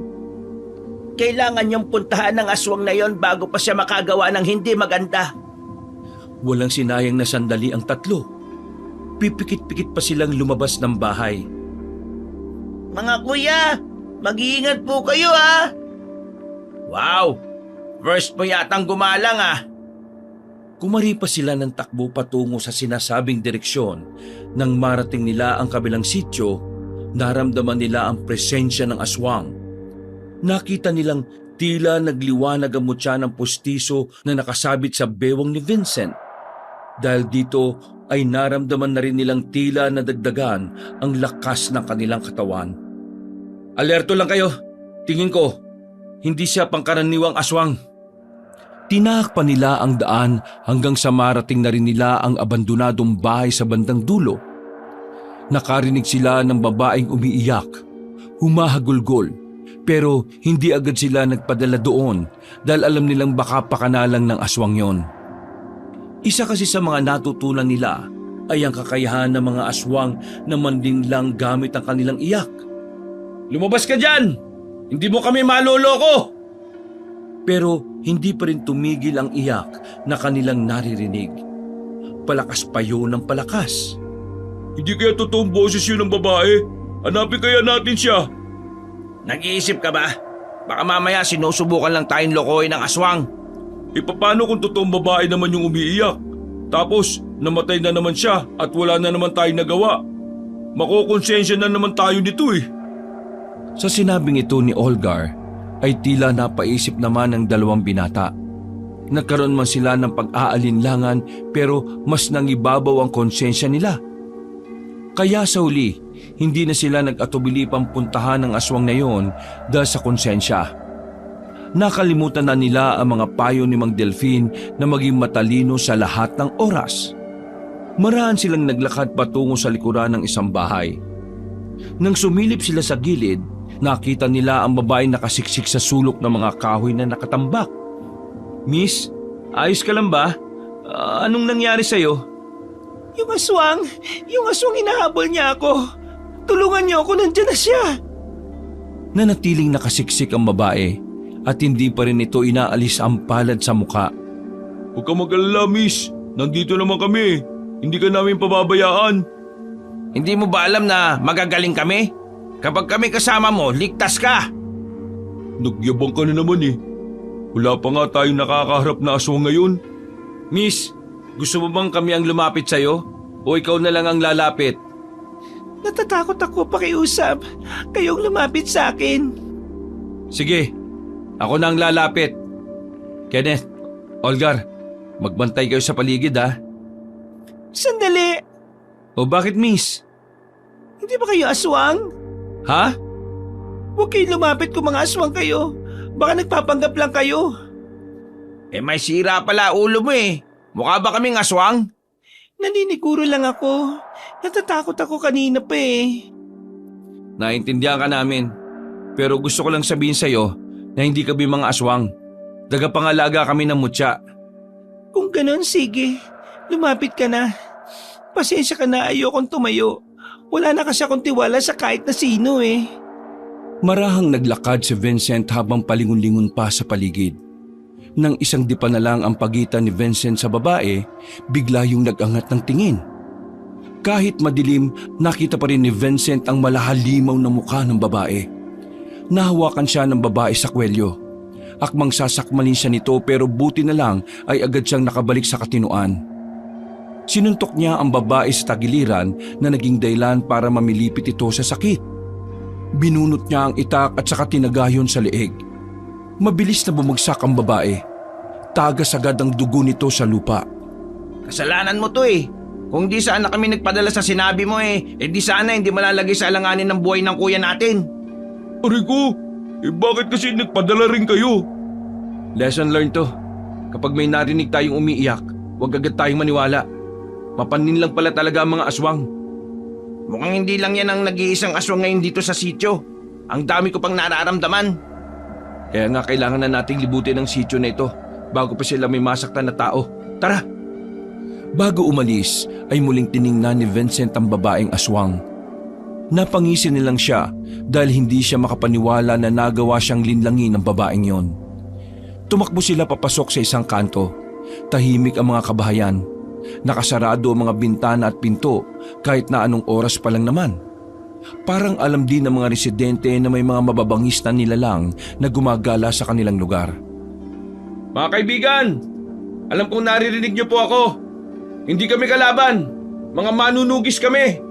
Nandito kami para tugisin ang mga aswang na kinatatakutan nyo. Kaya hanggat maaari, huwag kayong lalabas sa mga bahay ninyo. Pagkatapos niya magbigay ng babala, dito na sila nakaramdam ng mga kaluskos. Mga angil na parang nanggagaling pa sa ilalim ng lupa ang nililikha nitong tunog. Narito na sila. Maganda na tayo. Nababahala ako. Oh, bakit na naman? Naalin lang tayo ng aswang kanina eh. Hindi kaya sinyalis yun na humihina ang mutya? Ang sabi kasi sa atin ni Mang Delphine, kailangan natin magtiwala sa sarili natin. Baka yun ang wala sa atin kaya pumapalya ang mutya. Tama. Tama ang sinabi mo. Yun nga ang kailangan nating gawin ngayon. Mga tol, kahit na anong mangyari lagi nyo lang iisipin na kakayanin natin to. Okay, copy! Nagdikit-dikit na silang tatlo. Hindi nagtagal ay naglabasan na rin sa bubungan ang mga aswang. Habang hawak-hawak ang kanilang itak, naramdaman nila na parang may mainit na gumuguhit sa ulo nila na dumaloy naman hanggang sa kamay nila. Sa puntong ito, ramdam din nila ang kagaanan ng kanilang katawan. Maya-maya lang bigla nang umatake ang mga aswang. Sabay-sabay ang mga yon, parang gutom na gutom kaya sabik silang malapa. Pero dahil nga sa kapangyarihan ng mutya, isang hagupit lang nila ay marami agad ang bumagsak. Anip to astig! Ngayon na! Okay, basagan na ng muka!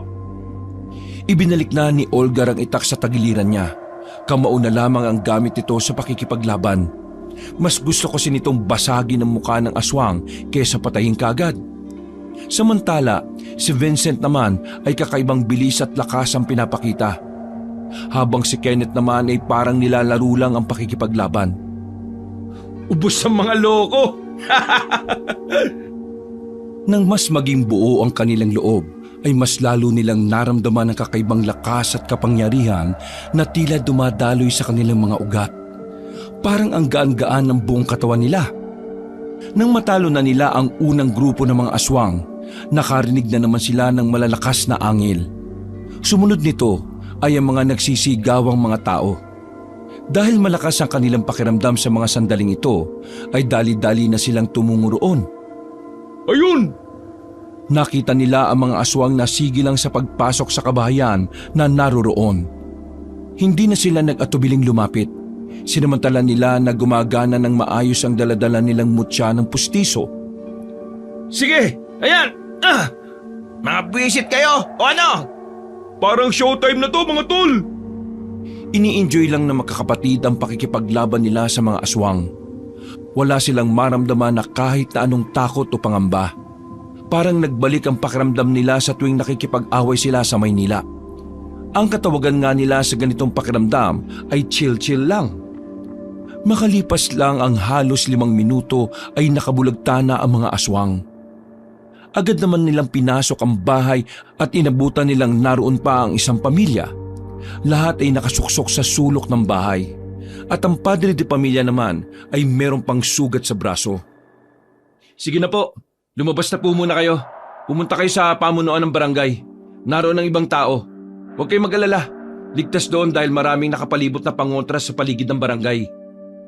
Tumango-tango ang padre de pamilya at nagmamadali na ang mga yon na makalabas. Napabuntong hininga na lamang ang tatlo dahil nakaramdam sila ng awa para sa mga yon. Lalo na sa bata at matandang hirap na ring makapaglakad. Parang wala na mga aswang. Wala na akong maramdaman eh. Hindi tayo dapat maging kampante. Sabi nga ni Mang Delphine, may mga aswang din daw na hindi natin kayang maramdaman. Ang mga aswang na ganun daw ay higit na mas malakas at kakaiba. Eh di kung ganun pala, eh di mas maganda. Magkaroon naman ng thrill itong ginagawa natin. Huwag kang umayabang dyan. Mag-focus ka. Hindi yung puro kahanginan yung sinasabi mo. Oo, tama na yan. Baka magtalo na naman kayo ha. Maglibot pa tayo sa mga baryo at baka may mga nakatago lang na aswang dyan sa tabi-tabi. Sinuyod nila ang buong baryo at sa pagkakataon na yon ay wala na silang inabutang mga aswang. Ang sabi ng ibang residente na napagtanungan nila, bigla na lamang daw umaalis sa mga aswang at hindi na tinutuloy ang masamang binabalak. Sa palagay ni Vincent, nakaramdam ang mga aswang sa kakaibang husay at lakas na ipinakita nila. Bagay na nagpataas naman ang kanilang moral, pero kahit na ganon, hindi pa rin sila naging kampante. Binalikan nila ang bahay ng kanilang lola. Inabutan nila roon si Kokoy na may hawak na sandata. Nabigla at namangha sila dahil base sa nakikita nilang dugo sa itak na hawak ng bata, alam na agad nilang nakipaglaban din yon. Nasaan si Lola? Nasa loob siya, pero bawal kayong pumasok. Bakit na naman ba? May ginagawa siyang ritual eh. Hindi siya pwedeng maistorbo. Para saan na naman yung ritual na yun? Ang ritual na ginagawa niya ay pagpapatibay ng pangontra sa buong bahay. Pinapalakas niya ang nagsisilbing harang para hindi makalapit ang mga aswang dito sa bahay natin. Kanina niyo pa ba ginagawa yan? Opo, kanina pa. Kaya nga ako narito sa labas dahil kailangan kong pigilan ng mga aswang na makalapit. Hanep pati ikaw rin pala lumalaban sa mga aswang. Akala ko wala kang ibang alam kundi kumain ng hotdog eh. Wala na mga aswang, Kokoy. Napatay na naming lahat. Sinuyod na rin namin ang buong lugar natin pero wala na kaming nararamdaman. Meron pa? Meron pa? Saan? Wala kaming makita eh. Hindi nyo sila makikita o mararamdaman. Para silang mga hunyango na may kakayahan maging kakulay ang mga natatabihan nila. Sila ang mga aswang na tinatawag na kalahating bungisngis at kalahating gabunan. Wow! Mixed breed Aso lang ang peg Teka, ano bang meron sa mga yan? Kamakailan lang po natuklasan ng mga manunugis na ang mga aswang ay pinaghahalo-halo ang uri nila para mas makagawa ng mas malakas na aswang.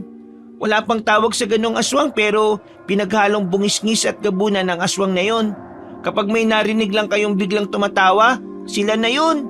Isa lang ang mata nila. May dalawang malalaking pangil na nakalabas at medyo matatangkad na mabato ang katawan. Kaya hindi po kayo dapat makampante Ang mga aswang na yun ay naghihintay ng senyas ng kanilang amo. Sinasabi ko na nga ba eh. Kaya pala parang mabigat pa rin ang pakiramdam ko eh. Kahit na napas lang na natin ang mga kinalaban natin. Tingin ko, kailangan na natin maghiwa-hiwalay para mas madali natin silang mahanap. Hindi po pwede. Kapag umiwalay po kayong dalawa kay Kuya Vincent, hindi na po kayo maaabot ng mutya ng pustisyo ni Lola Telang. Sa madaling sabi, pangkaraniwang tao na lang kayo kapag malayo po kayo sa mutya. Tama si Kokoy. Isa pa, mas maganda na rin makakasama tayo dahil hindi pa natin alam kung ano ang kakayahan ng makakalaban natin. Kokoy, maraming salamat Kailangan na naming umalis. Gustuin ka man naming samahan dito pero hindi pwede. Mas maraming nangangailangan ng tulong namin. Hindi niyo ako kailangang intindihin. Kahit bata pa lang ako, alam ko na kung para saan ang buhay ko. Yun ang pagsilbihan ng mga tao at ang nagligtas sa buhay ko na si Lola Telang. Ginulo na lamang ni Vincent ang buhok ng bata at saka umalis na rin sila sa bakuran na yon. Umakyat sila sa bubong ng isang bahay at doon ay nag-abang ng maaring pag-atake ng mga aswang.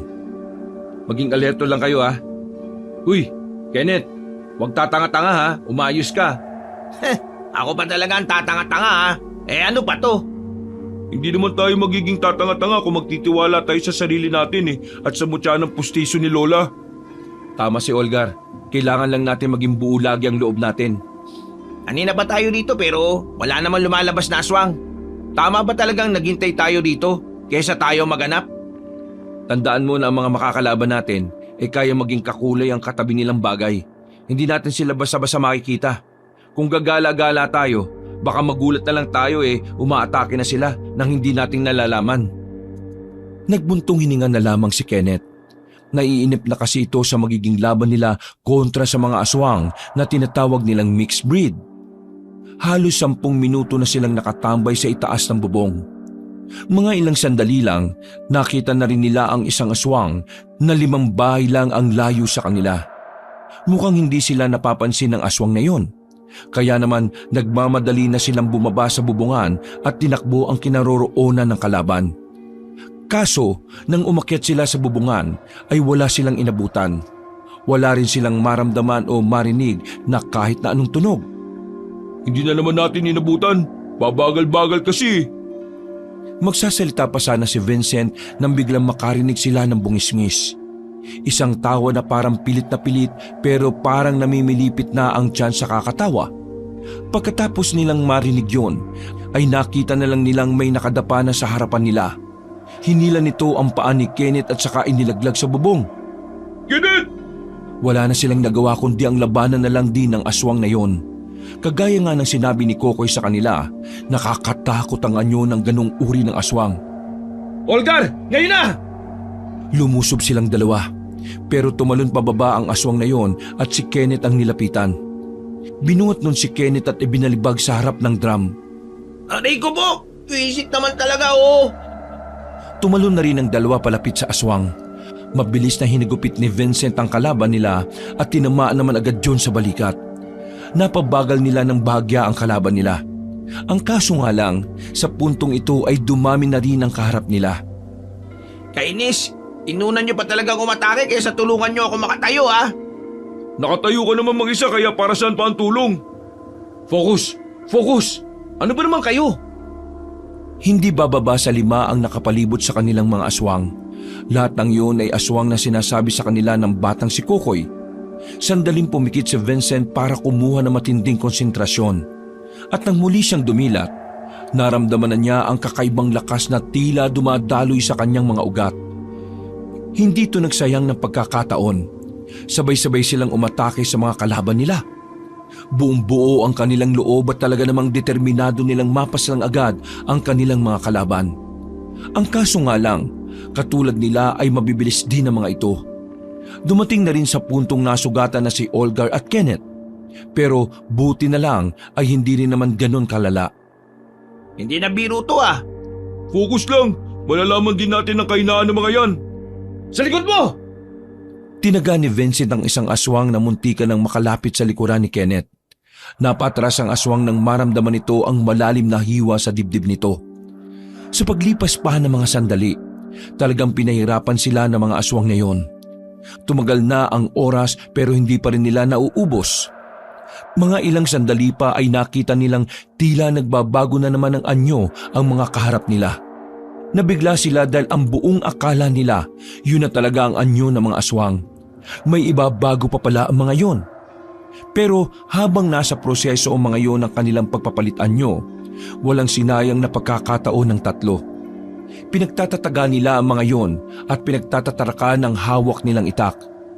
Hindi nila tinigilan hanggang sa hindi nila mapadapa ang mga yon. Alam ko na kahinaan nila! Katangahan! Magpapalit ba naman ang anyo sa harapan natin? Tingin ba nila maghihintay pa tayo na mas pumangit pa sila? Matapos nilang mapabagsak ang mga aswang na yon, ay dumating na si Lola Telang at si Kokoy. May mga kasama na silang mga grupo rin ng manunugis. Uli na dating nyo, tapos na.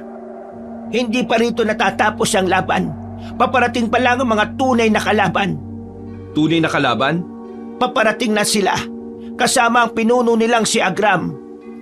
Napalunok ng laway si Vincent. Medyo kinakabahan siya sa mga sandaling ito. Kahit pilitin nilang maging kalmado, para bang may parte ng kanyang puso na kinakain ng pagkabahala. Bakit ganyan ang mga mukha ninyo? Natatakot na ba kayo? Huwag niyong kalilimutan na ang mutya ng pustiso ay mas lumalakas kapag naniniwala kayo sa kanya. At mas sumihina naman ito kapag nakikita niyang natatakot o nanghihila kayo. Iangat niyo ang mga ulo ninyo para kayo mga batang takot masapak eh. Akala ko ba maangas kayo sa Manila? Hindi naman po kasi kami natatakot, Lola Telang. Nakayuko kami kasi nagdadasal kami. Ngumisi na lang ang matandang si Telang dahil sa walang kwentang palusot ni Kenneth.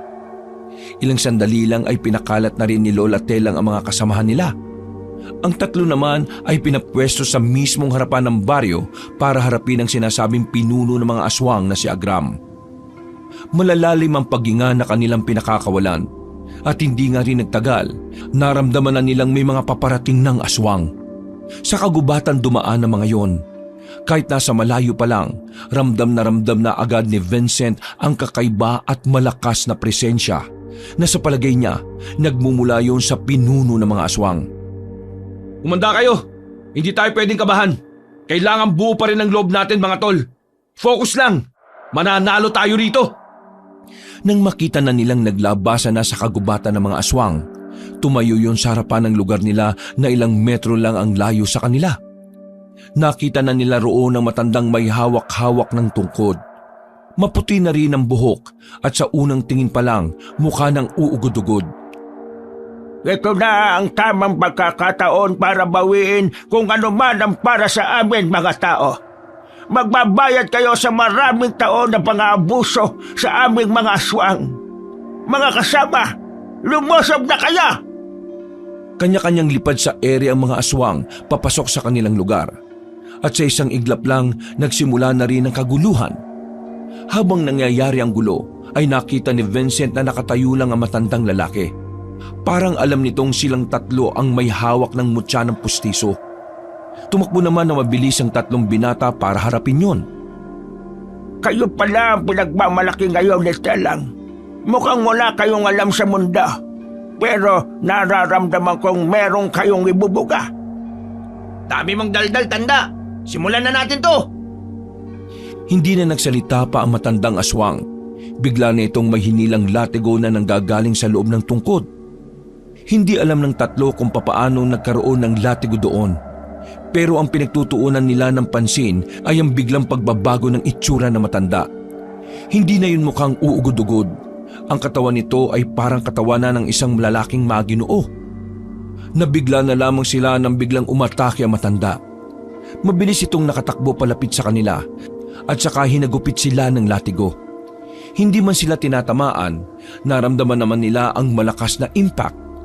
Parang kumislap pa ang latigo nang tumatama yon sa semento. Napansin nilang may talim pala ang latigo sa dulo nito. Dahil dito, mas lalo silang nagdoble ingat.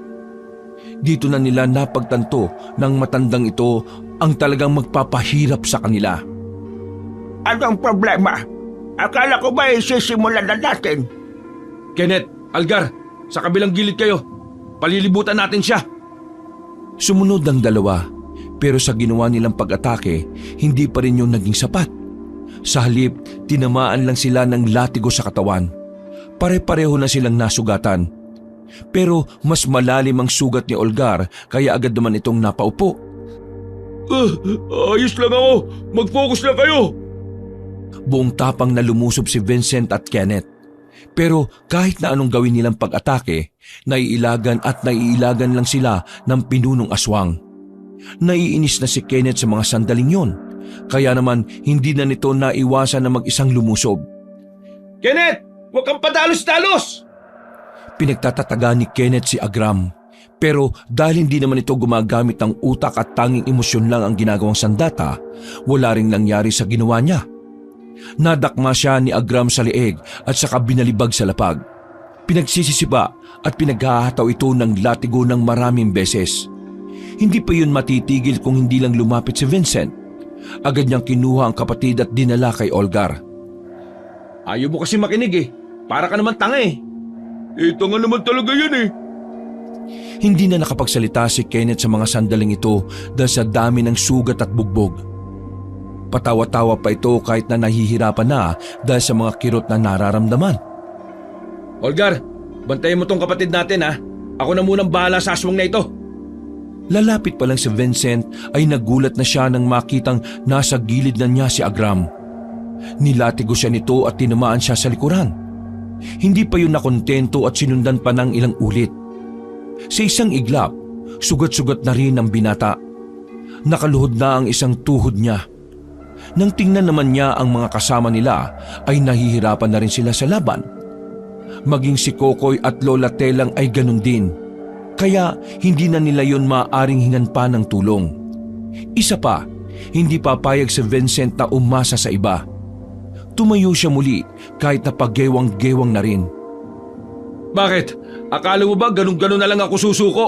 Nagkakamali ka ron, tandang aswang! Kung ganun, edi mas maganda. Mas mabibigyan mo ko ng magandang... Ha? Nagulat si Agram. Biglang umilaw ang nasa ilalim ng damit ni Vincent. Pagtingin niya ay nagliliwanag ang pustiso ni Lola Telang. Maging si Agram ay nabigla rin sa kanyang nakita. Ipin! Ipin na umiilaw! Kaninong gilagid yan? Hindi ubra sa akin yan! Tila nabahala si Agram, kaya naman nagpalit na ulit ito ng anyo. Lumabas ang kakaibang pakpak nito na kulay berde at may mga patulis pa sa bandang dulo. Habang si Vincent naman nakapikit lang at tila nakikipag-ugnayan sa mutya ng pustiso. Pagdilat nito, kulay berde na rin ang mata ni Vincent.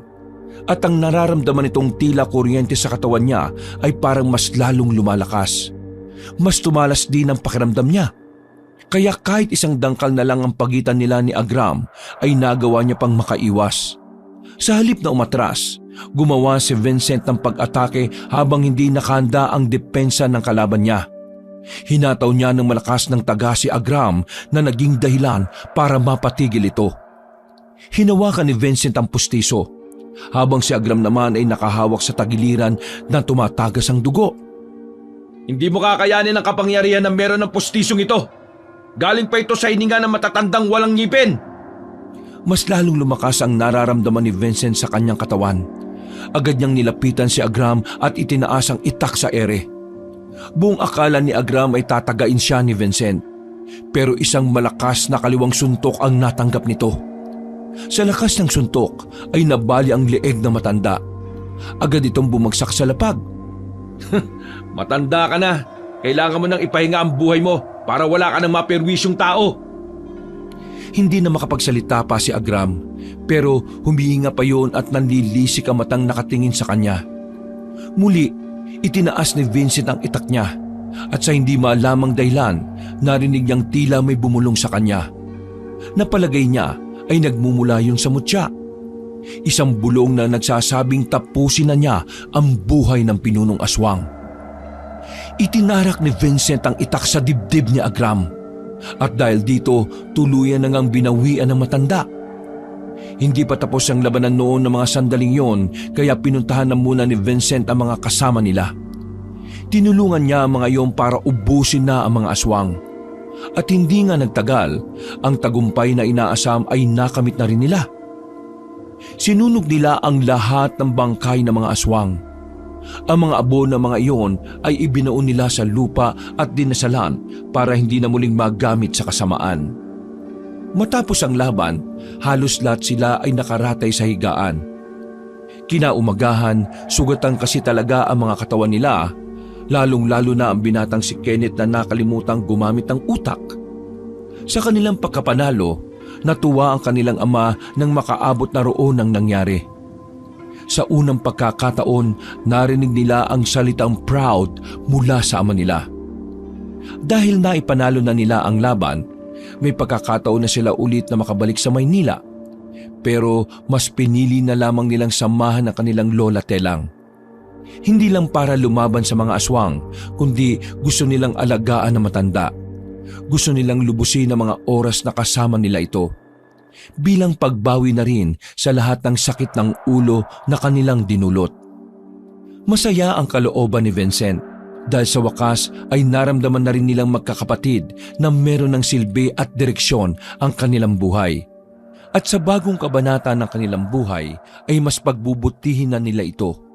Mamumuhay sila ng may saysay at pagmamahal sa lahat ng taong nakapaligid sa kanila. Wakas.